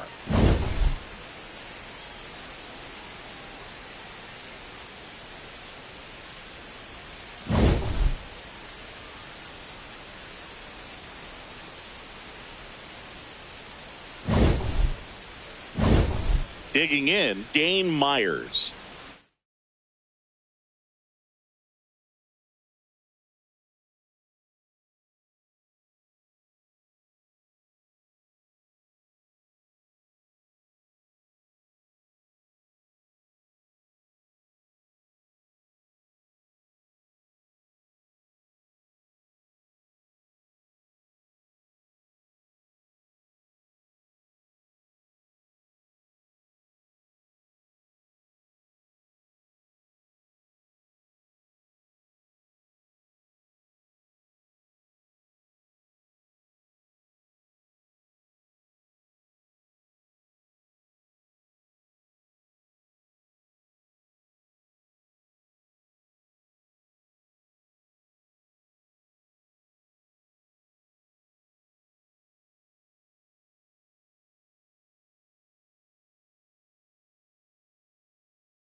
When a guy's throwing a lot of first pitch strikes as a hitter, you got to be ready to hit. Now, that's not going to help you get deep into his pitch count and into the bullpen, but you got to take what he's offering that day.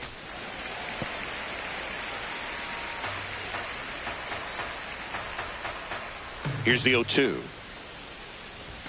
Swings and misses, struck him out. Gosh, here it is, hit it. 3-pitch strikeout, all fastballs. Man, he's got a lot of confidence in that pitch right now.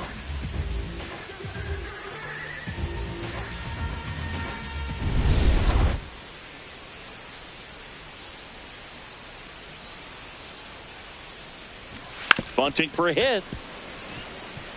Gonzalez. Well, Singy, that was really nice looking. Able to get it down and in a good spot. And he makes it look easy. Bat angle was perfect. Barrel stayed above the hands. Could almost walk to first.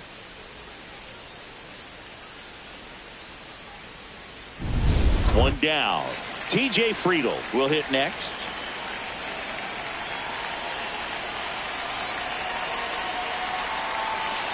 Runner takes off. Ball misses. Throw. No, he's in there. Safe. Safe. Siggy, he definitely showed off the wheels there. Yeah, and it turned out to be a bang-bang play. StatCast gives us the data, and that stolen base wasn't possible without that sprint speed.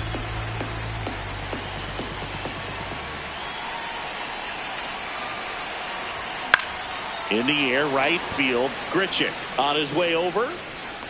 And he makes the catch. Runner tags and goes to third. Up next for Cincinnati, shortstop, Elly de la Cruz.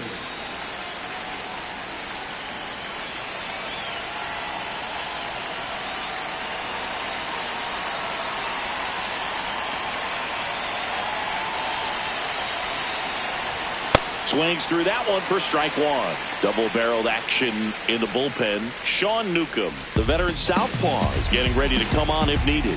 Hudson getting cranked up as well. That's a ball.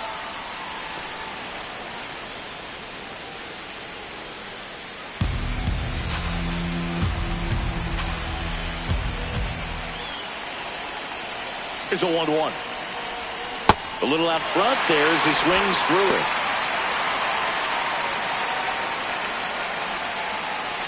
The White Sox holding on to a 2-run lead, and we're in the top half of the sixth. That's outside.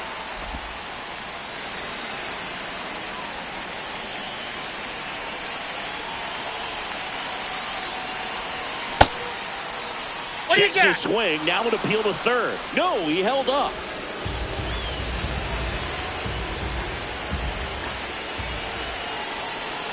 Payoff pitch. And that one is lifted in the air. Grichuk going back on this one. He's got it. And that's the third out. Reds leave one, and they still trail it here 3-1.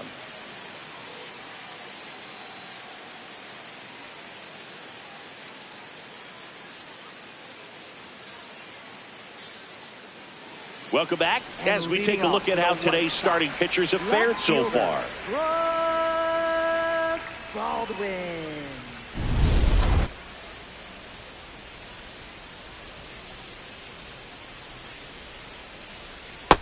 Nope. A lot of pitchers have caught on to how good he is hitting the first pitch. Smart to avoid the zone right there.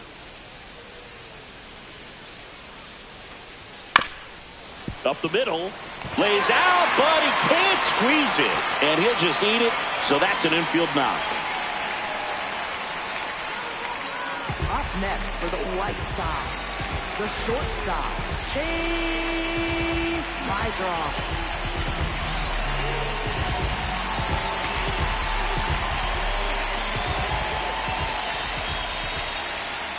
Foul ball there.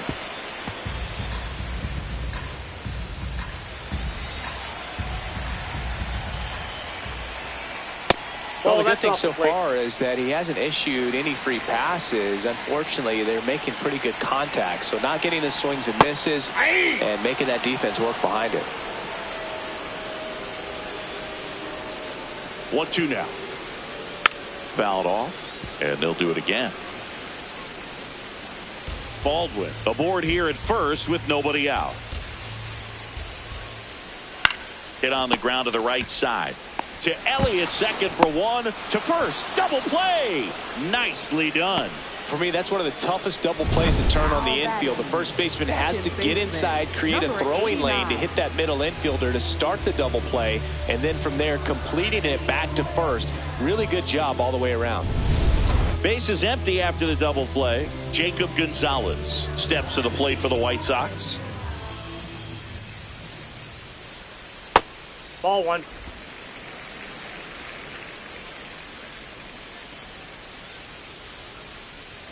Check swing called strike. Strike one.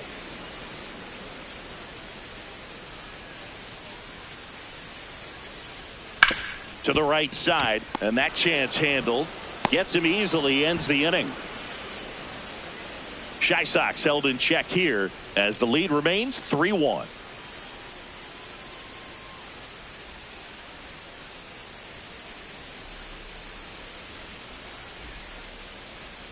Now pitching for the White Sox going with a new arm, Number Sean 15. Newcomb. Well, the best relievers love the opportunity to come in and protect the tight lead late in the ball game. Some of them are just wired different, so we'll see what he's got here. Ground ball to the right side. Tosses to the pitcher covering the bag. One pitch and one out. That's what a good sinker's designed to do. Get a guy to roll over a little bit, hit the ball on the ground, kill some worms while you're at it. Nathaniel Lowe up to hit.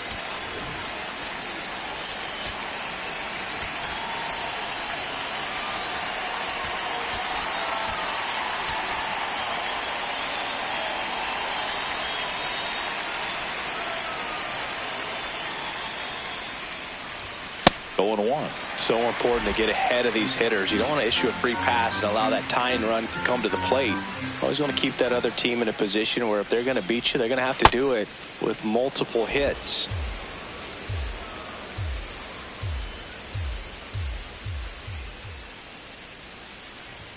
Strike two. Well, in this one, the offense has sputtered. Somebody's got to find a way to get on, keep the line moving, and manufacture at least one run. Then maybe you get two or three.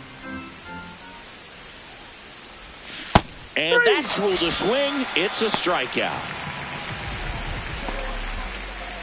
Sal Stewart, the next to hit for the Reds. Stewart, a very strong candidate for Rookie of the Year. He's been a real story, one of the best young players in the majors this season.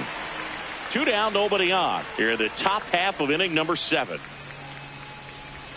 And that is cut on and missed. And the count is 0-2.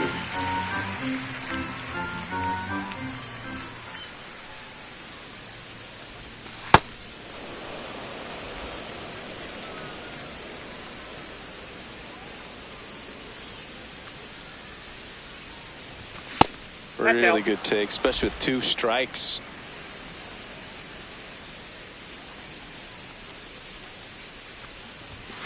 Spoils that one, and it remains 2-2. 2 down, nobody on. Outside with a breaking ball. Bleday waiting in the on-deck circle. They can get him up. He'd represent the tying run, so critical pitch right here. And that'll bring the tying run to the plate. Well, that'll bring the tying run to the plate, so all eyes on the man coming to the dish right now.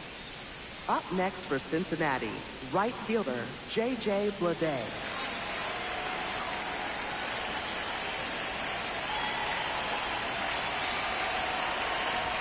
Ball 1, no strikes.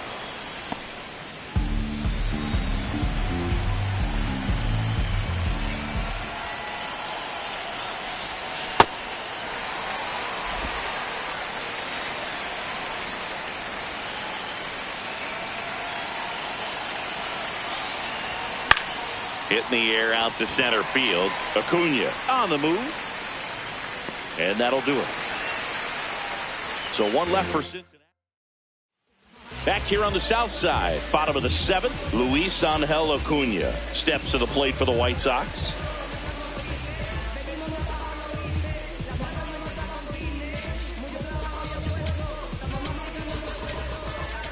Now pitching for Cincinnati. On the mound now, Caleb Ferguson.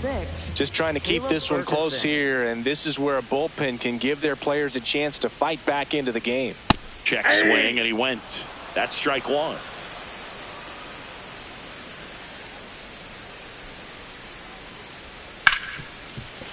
Right side, hard hit. And 1 away in the bottom of the 7th. Now batting, third baseman, number 17.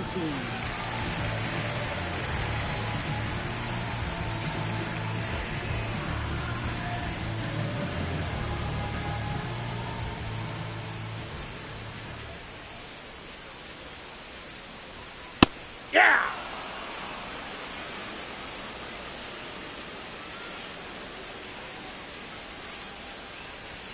Just missed.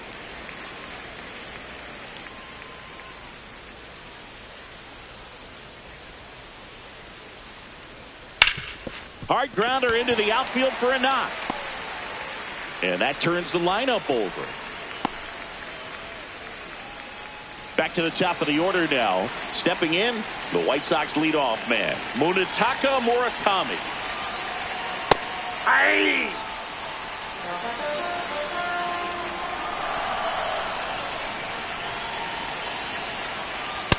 Ball, that's out.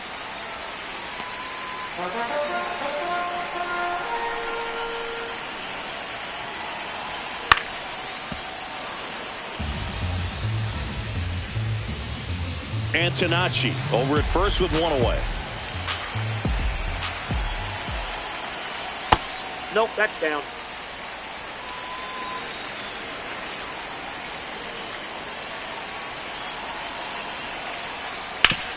What a stop. They get one to second, but way too late. Safe there. Up next for the White Sox, catcher Kyle Steele. And the first pitch fastball is in for a strike.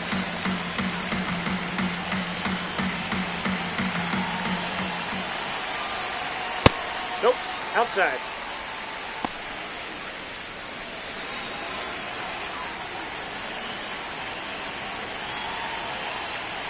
And now the count 1-2 after the swing and the miss. Runner at second, 2 down. Here at the bottom of the 7th. Outside low, and it's 2-2.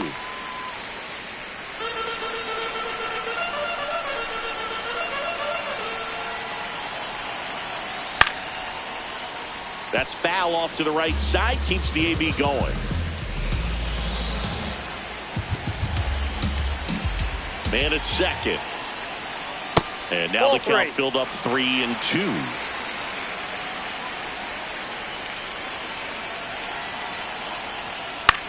Swing and a pop-up.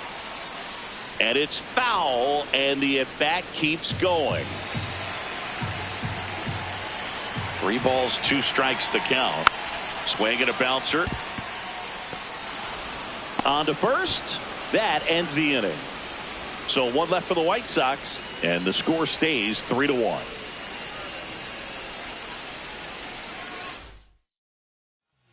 Welcome back, and a new arm on the mound to start the 8th. Sir Anthony Dominguez.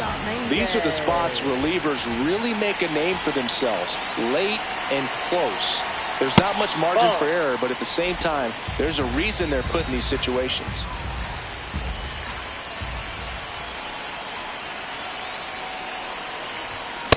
Just not able to catch up to that velocity.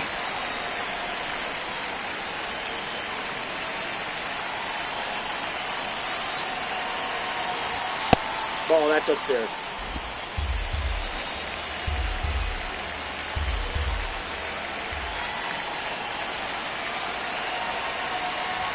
The next pitch misses. 3-1 now.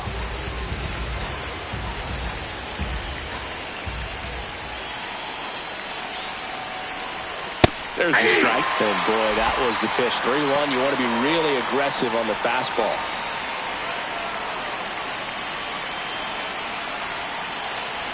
Three-2 now. Spoils the 2-strike pitch, and he'll see another.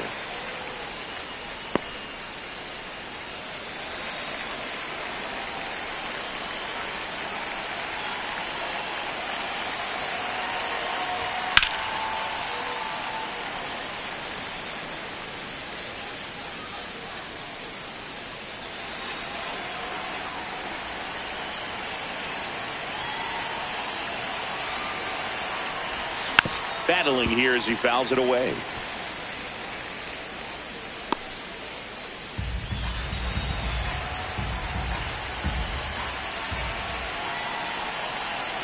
And a payoff pitch. And that'll bring the tying run to the plate. Just missed his spot on the inside right there. Dane Myers. So now the DH spot, Dane Myers. Struck out on just 3 pitches last time. Looks like we've got a substitution at first. Here's the pinch runner for Cincinnati, Blake Dunn, looking for some added speed out there in the late innings.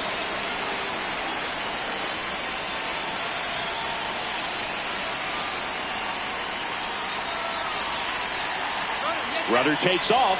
Pitching for a strike. Safe at second, and he easily steals the bag. But with a good arm behind the dish, it's definitely a roll of the dice here to try to steal second base. Man, he can zip it down there so quickly. That was a pretty good throw as well, but really good, clean, stolen base. He can be pretty proud of himself.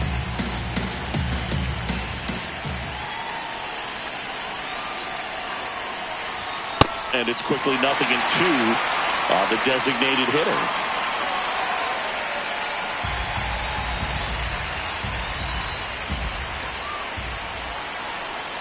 Tying run at the plate. Foul ball, still 0-2.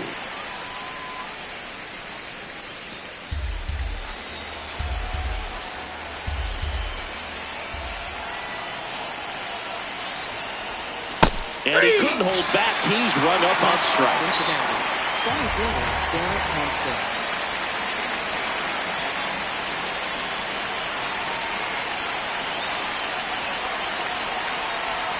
Bunt attempt, but that goes foul.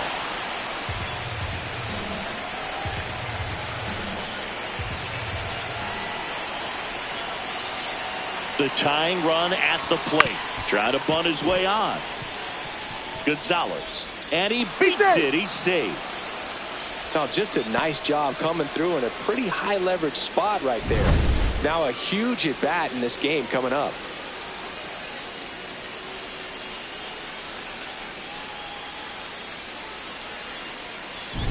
TJ Friedl, and a dangerous hitter coming to the plate. 0 for 3 in this one. So a change being made at first base. Coming on to pinch run for the Reds, Matt McClain. At the dish, looking to lift the ball in the air in this spot. Anything but the inning double play, Boog.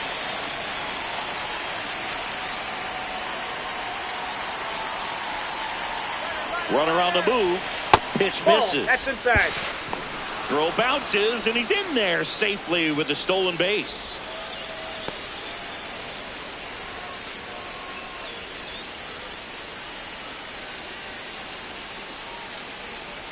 The White Sox trying to protect a 2-run lead, and we're in the top of the 8th.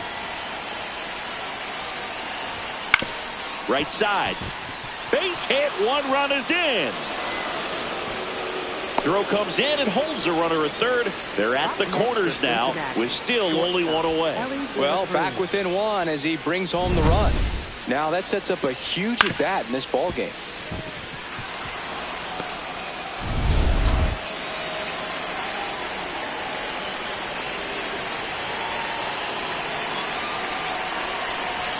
Not even close there.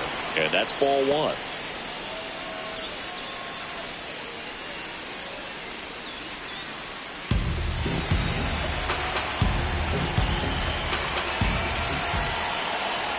Two on, 1 out. Swing and a miss. And the count 1-1. Working down to the zone to start the at-bat, looking for that double play ground ball. Yeah, back-to-back sinkers there. He's looking for some weak contact or to get this hitter to roll over. Now, as a hitter, you have to be really disciplined. Don't look down because you'll end up chasing the ball down. Set your sights high. Maybe you get a mistake.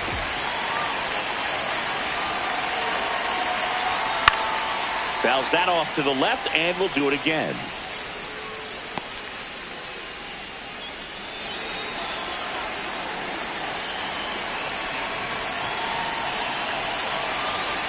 The 1-2. Fouled off the plate. They'll do it again. 1 out. The possible tying and go-ahead runs on base. Pitch gets away.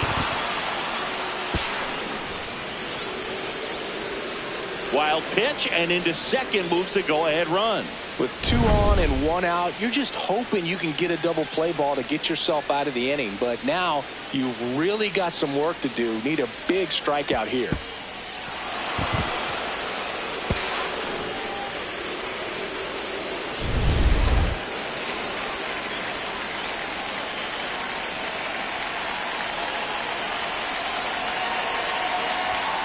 That's ripped into the outfield. Can't get there. Should be extra bases. 1 run's in. Around third. Cut off. Throw to third. And he's out easily. Well, I think the base runner assumed that he was going to be able to make it to third pretty easily, but a really nice relay from the outfielder to the cutoff man, and they got him easily.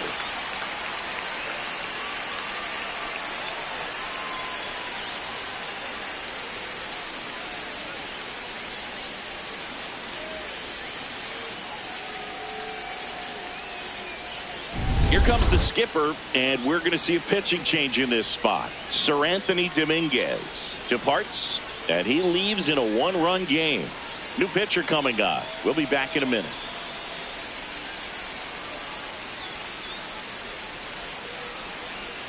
Now pitching for the New White pitcher Sox. for the White Sox, Number Brian 6. Hudson.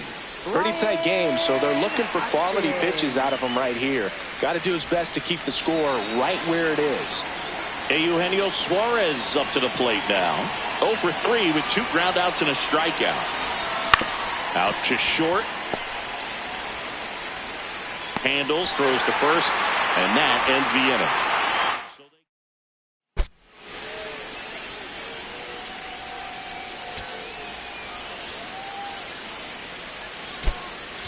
Jose Trevino, the new catcher now. Number 35, Jose Trevino.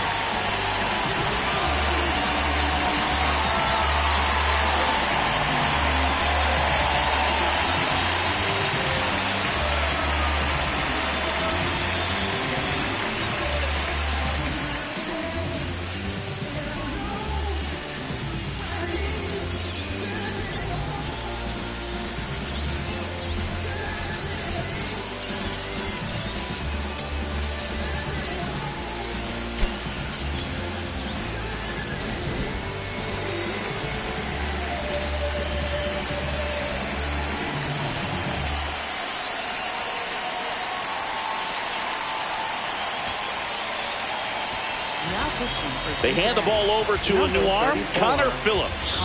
32nd appearance. That's in there. That's strike one. Grichuk thought that one missed, and here comes a challenge. Good eye at the plate. They'll overturn the call. So they get to hang on to their second challenge. That one at the knees for a strike.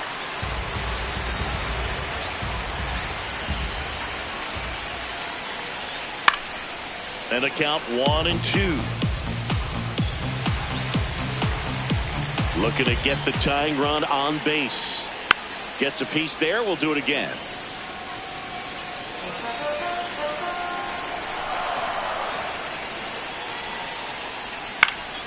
Keeps the at-bat going with a foul ball.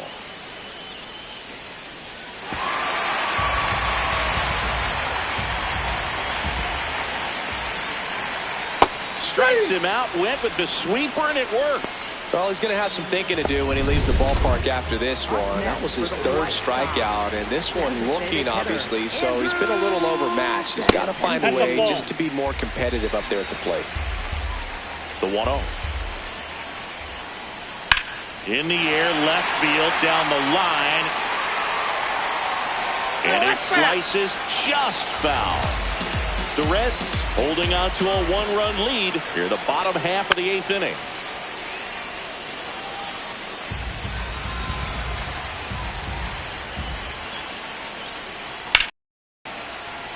Got him swinging. It's a strikeout. Blew the express right by his bat for strike 3. Now it's the switch hitting outfielder, Brooks Baldwin. Ball, that's out.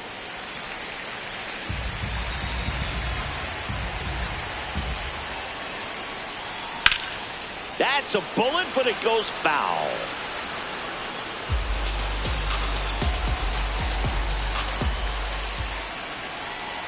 Swing and a miss. And the count 1-2. No signs of wavering on the mound here in the 8th. He's looking rock solid so far. Now a screamer into the outfield.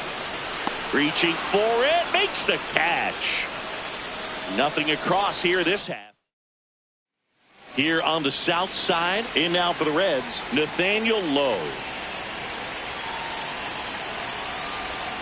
Yeah, that's fouled off.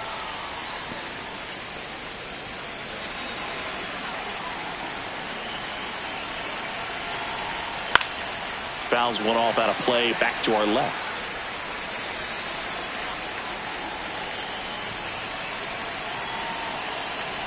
Oh, 2 now. Swings and misses. It's a strikeout. And a strikeout for the first out here in the ninth. Here's the second baseman, Sal Stewart. He crushed one out of here earlier, an absolute tape measure shot. Yeah, indeed. It was a rocket. Just launched that thing. His swing, man, is so clean right now. I doubt he even felt the baseball make contact with the bat.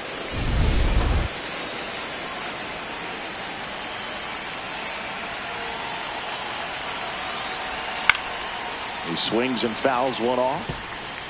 1-run game here in the top of the ninth. Just missed with that backdoor breaking ball. If he gets a swing and miss or called strike, 0-2 count. Instead, it's 1-1. Look for him to go back to that pitch later in this at bat. Back to the mound. He's got it. Slings to first. 2 quick outs here in the top of the ninth. Running out of chances to pad the lead.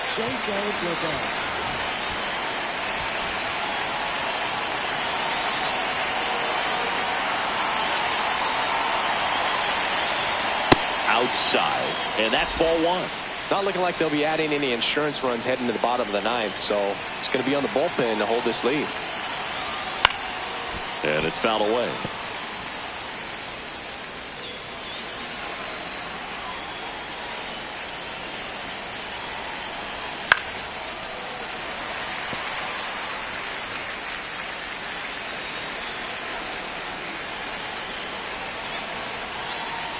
Two down, nobody on.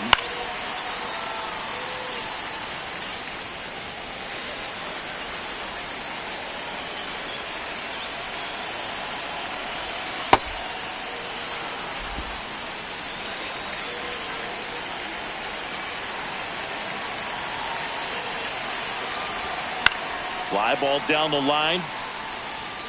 And that one is foul, so we'll try it again. Well, he's having a tough time getting a pitch by him. As a hitter, you feel pretty confident that you're seeing different pitches still able to make some type of contact. Blows the high heat past him. That's a strikeout. Reds go down quietly, but they hold on to a 4-3 lead.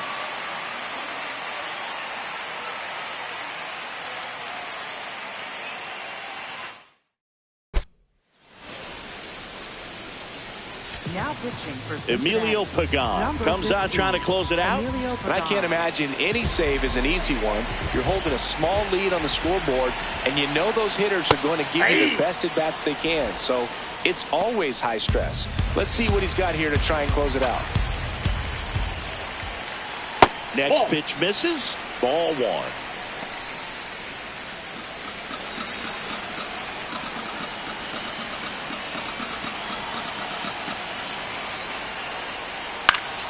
Late swing, fouled off.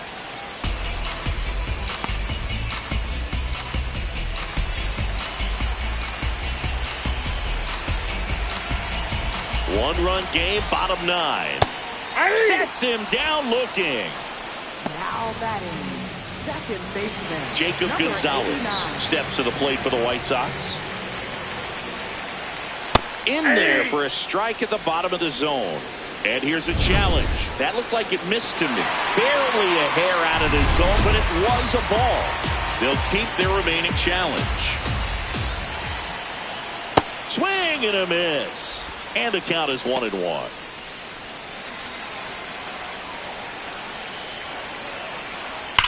In the air, left field. Stretches out and holds it in. Gotta love the over-the-shoulder catch. I tell you what, those are really fun to make. Center fielder, Luisangel Acuna.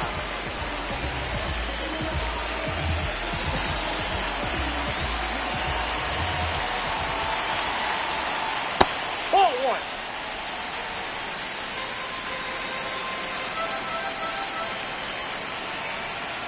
That's in there, and the count 1-1.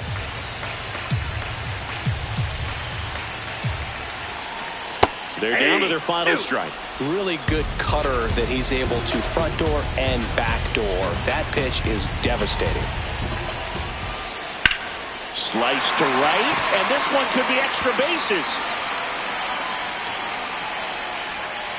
and now the tying run is into scoring position. That's tremendous fight from him, and I know it's got the dugout fired up down there. Down to the last strike, and he comes up with a hit to keep the game alive. It ain't over yet.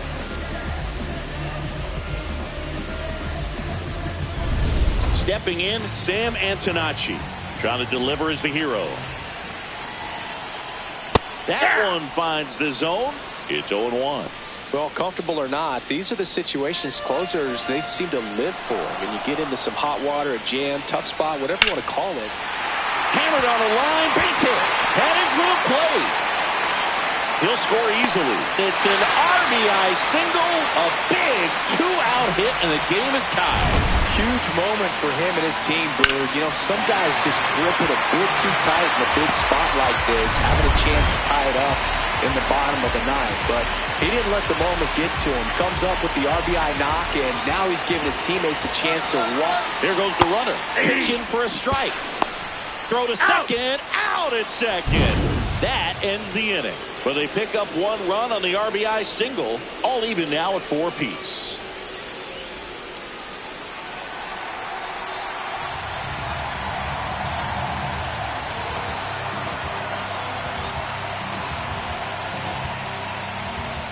On to extra innings. Leading off, Jose Trevino.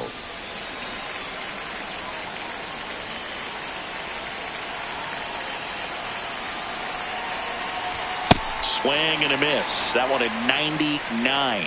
And it's 0-1.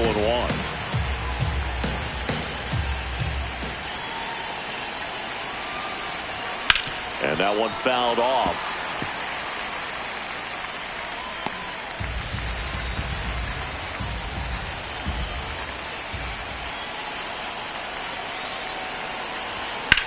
Grounder off the pitcher. Gets it there in time, though, and they get it out of the play. Up next for Cincinnati. And now they'll hustle out to check on him. That was quite a shot he took as you see him down on a knee. Yeah, clearly in some real pain, but he will not want to come out of this game if he doesn't have to. It's looking to me like he's going to try to shake it off and continue.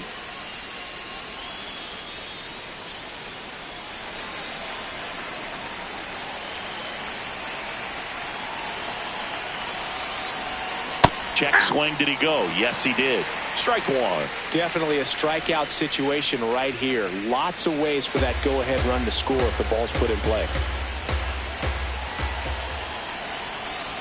Tied at 4.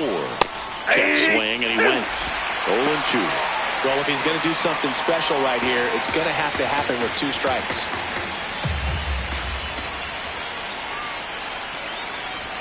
Inside at 100. 1-2 to count. Well, he missed badly with that 0-2 fastball. Hitter has to understand, probably wants to try to put him away with that pitch, so got to stay ready for it. Oh, and this one gets away. Runner stays put at third.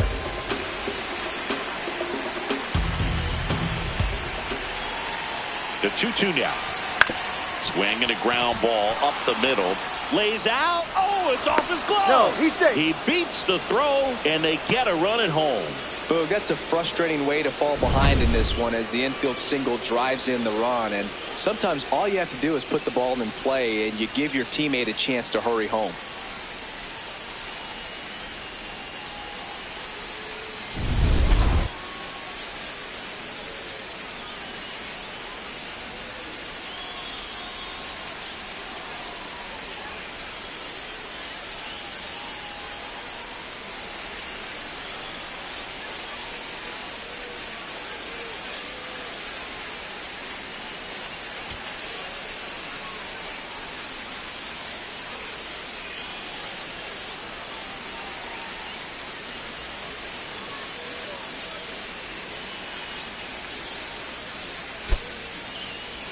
Cincinnati making a move for a pinch hitter. Spencer Steer. Pretty surprised they're going with a pitcher off the bench here, Boog. I mean, they must be trying to save what they have left in terms of position players for later or something.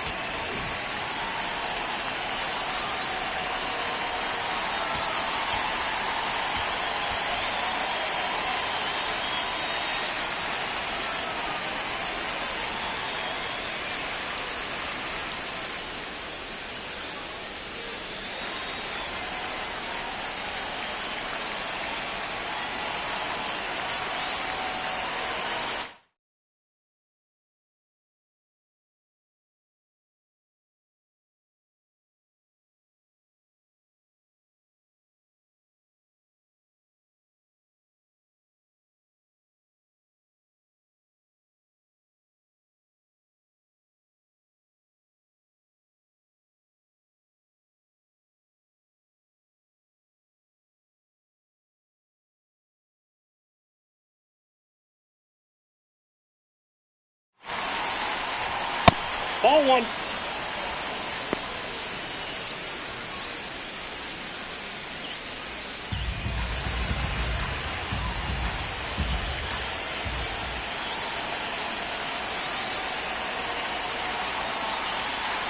The 1-0. Runner on the go. Pitching for a strike. Throw to second. Out of bounds. Safe. You know, having a good lead is so key when you're stealing bases, even if you've got great speed. But if you don't have great speed but can get an extended lead and a good jump, you can steal bases on a catcher who can really throw it. That's a nice job right there.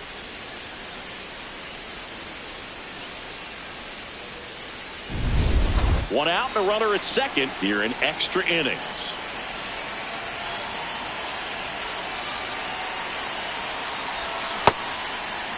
Steer started after it, tried to hold up. Now a look to first. Yes, he did. That's a swing. The 1-2. And it's fouled off. They'll do it again.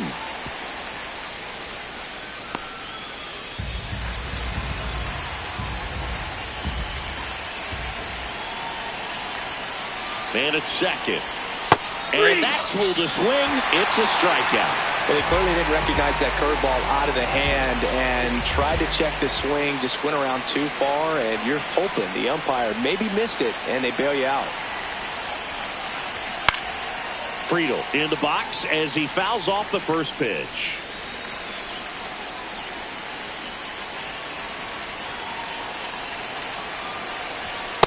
Ball, that's out.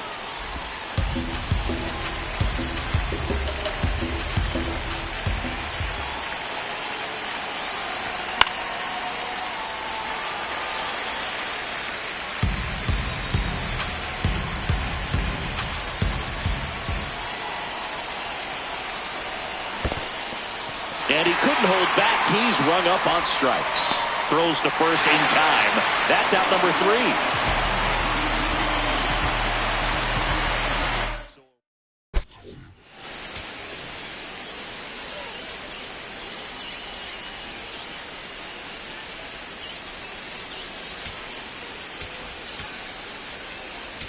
Now pitching for Back here in extras, and a new pitcher on the mound in the bottom half of the inning, Brock Burke. Pretty big spot he's coming into, trying to strand that runner at second base. So he's going to need to make some quality pitches. He does have first open if he needs to use it.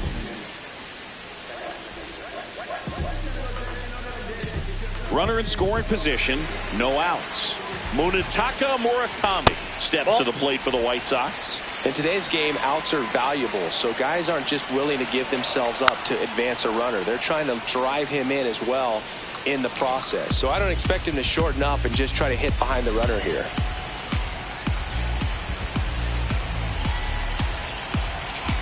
So the tying run at second, and a count 1-2.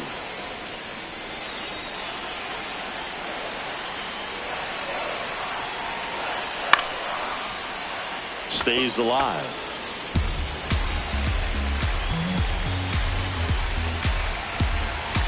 The 1-2. Outside with a breaking ball.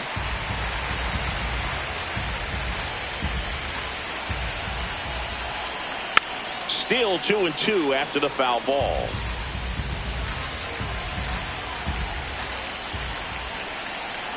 Got him swinging for the K. Slider got him for strike 3. Now, Boog, it becomes pretty difficult as a teammate when a guy's struggling like this. You don't know if you want to go up and tell him to keep swinging it or if you want to give him his space, what exactly he needs. But right now, it's clearly a struggle for him, and you're just hoping that somehow, some way it'll click, and he can get out of this as quickly as possible.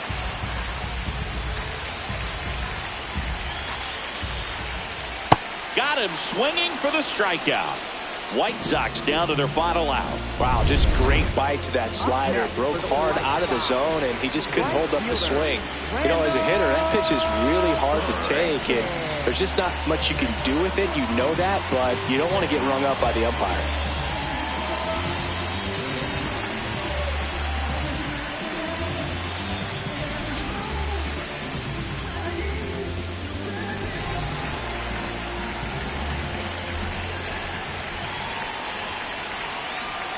Grichuk in the box now. Takes strike 1. The White Sox with the winning run at the plate. And the home team trying to pull it out. Chop to the left side. Throw to first. Ball game. And the Reds win the rubber match of this 3-game series. Well, this is a big win on the road and going extras into 10. So hard to pull those out, but I think this team did a great job of keeping the crowd out of the ball game late. When you can do that, it kind of calms everything down, keeps the adrenaline of the opposing team down a bit, and you can steal a win and get out of here happy. Close one here today, and your final 5-4. A 1-run extra inning win for Chris Singleton and our entire crew here at MLB The Show. Thanks for stopping by. I'm John Sciambi. Talk to you soon.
From Great American Ballpark in Cincinnati, Ohio, we've got a perfect night for baseball on the show.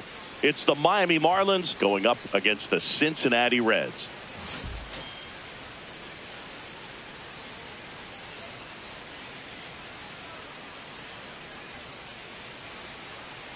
First pitch coming your way next. On the hill for the Reds, Chase Burns. Singy, he's been outstanding and should be fun to watch. Well, when you have a guy that can limit the opponent to very little run production, you have a great chance to win a ball game when he takes the mound. He's just having an outstanding season so far. You hope he can maintain it, because if he can, he'll be in a nice conversation at the end of the year. All right, ready to go here. Liam Hicks digs in now. And we are underway in game one of the series.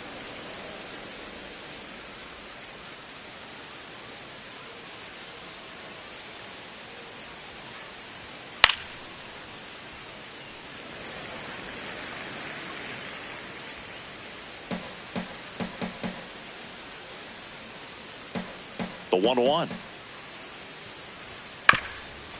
Bounced up the middle. On to first. One out in the top of the first. Batting second, the designated. And time now for the Marlins lineup. With an excellent arm on the mound, Singy, this won't be easy. They'll need to take advantage of the opportunities that they do have. You're right about that, Boog. Odds are they won't have many chances against this guy, but if they can rattle him out of the gates, they'll have a shot. If not, look out. It might be a long day for this offense. On the ground. What a stop. Throw to first. Nicely done for the out. Batting third, shortstop, Otto Lopez. 2 outs, base is empty. And the batter will be the shortstop, Otto Lopez.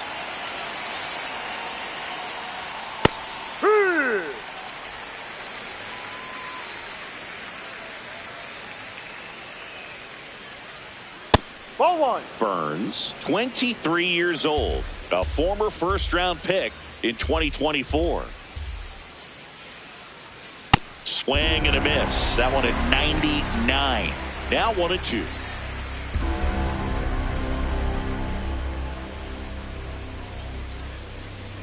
Ball two.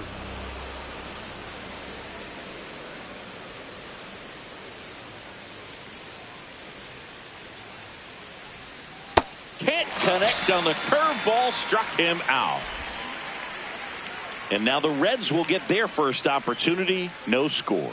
You're watching Reds baseball on the show, Ohio.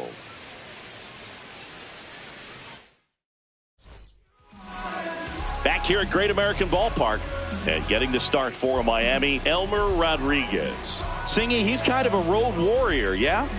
I definitely say so. You know, some guys shrink a little bit on the road. They're so used to just, you know, having the comforts of being at home and having the fans behind them. But this guy seems to thrive in adversity and being in some hostile environments. So when you have a player like this on your team that goes out there and competes, you definitely like your chances away from your home ballpark. Not in time. That's a bunt single. That's a fun way for them to start the game on offense. And thanks to a little small ball, they produce a base runner right away. And we'll see if this is part of the game plan for them today, or if they just took advantage of an early opportunity. Next for Cincinnati, TJ Friedl. It's been a tough stretch for him at the plate. Only 2 hits over the last 5 games.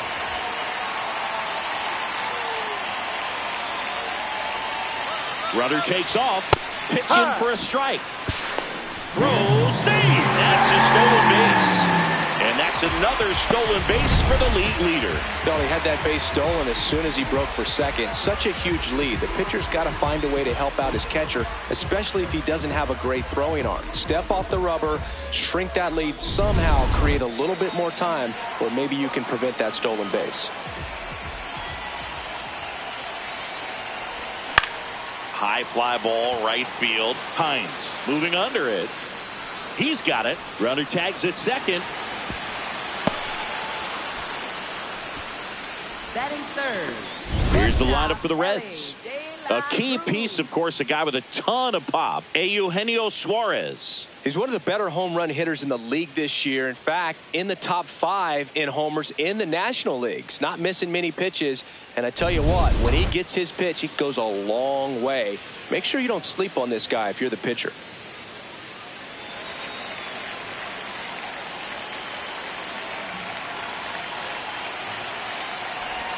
Outside.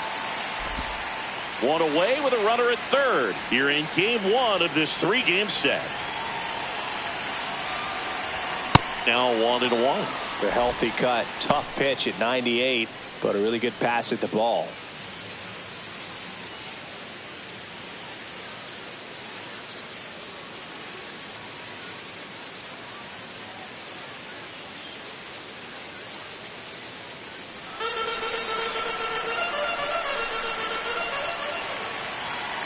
Here's a 1-1.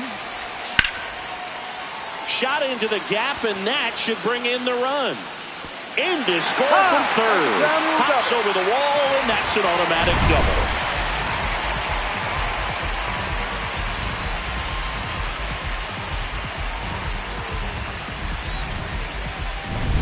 One out.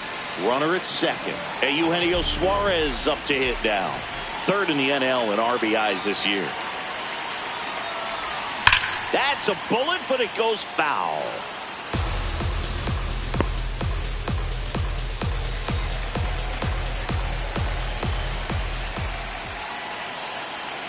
Man at second. Swing and a miss, and that's strike 2. 2 really good back-to-back sliders. Now in an 0-2 count. He's feeling real confident about finishing this hitter off. He can go anywhere he wants. That just misses.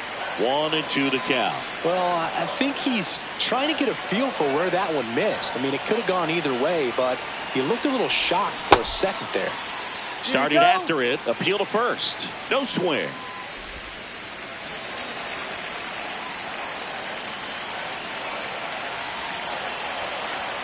And a 2-2. Struck him out swinging.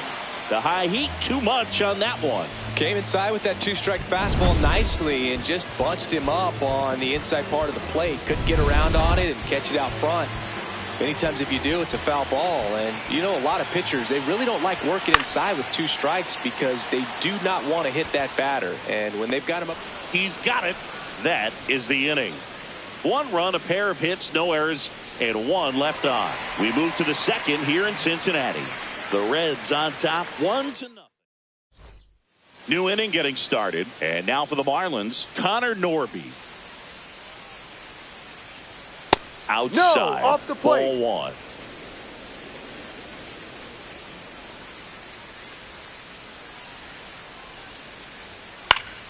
1. And that one fouled off.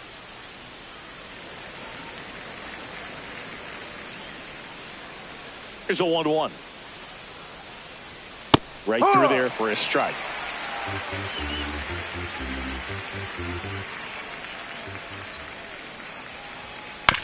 Swing and a ground ball. Leadoff man retired here in the second. Batting 5th, third baseman, Javier Sanoja.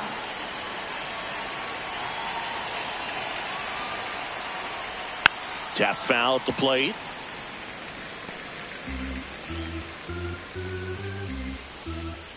The 0-1. And a foul ball.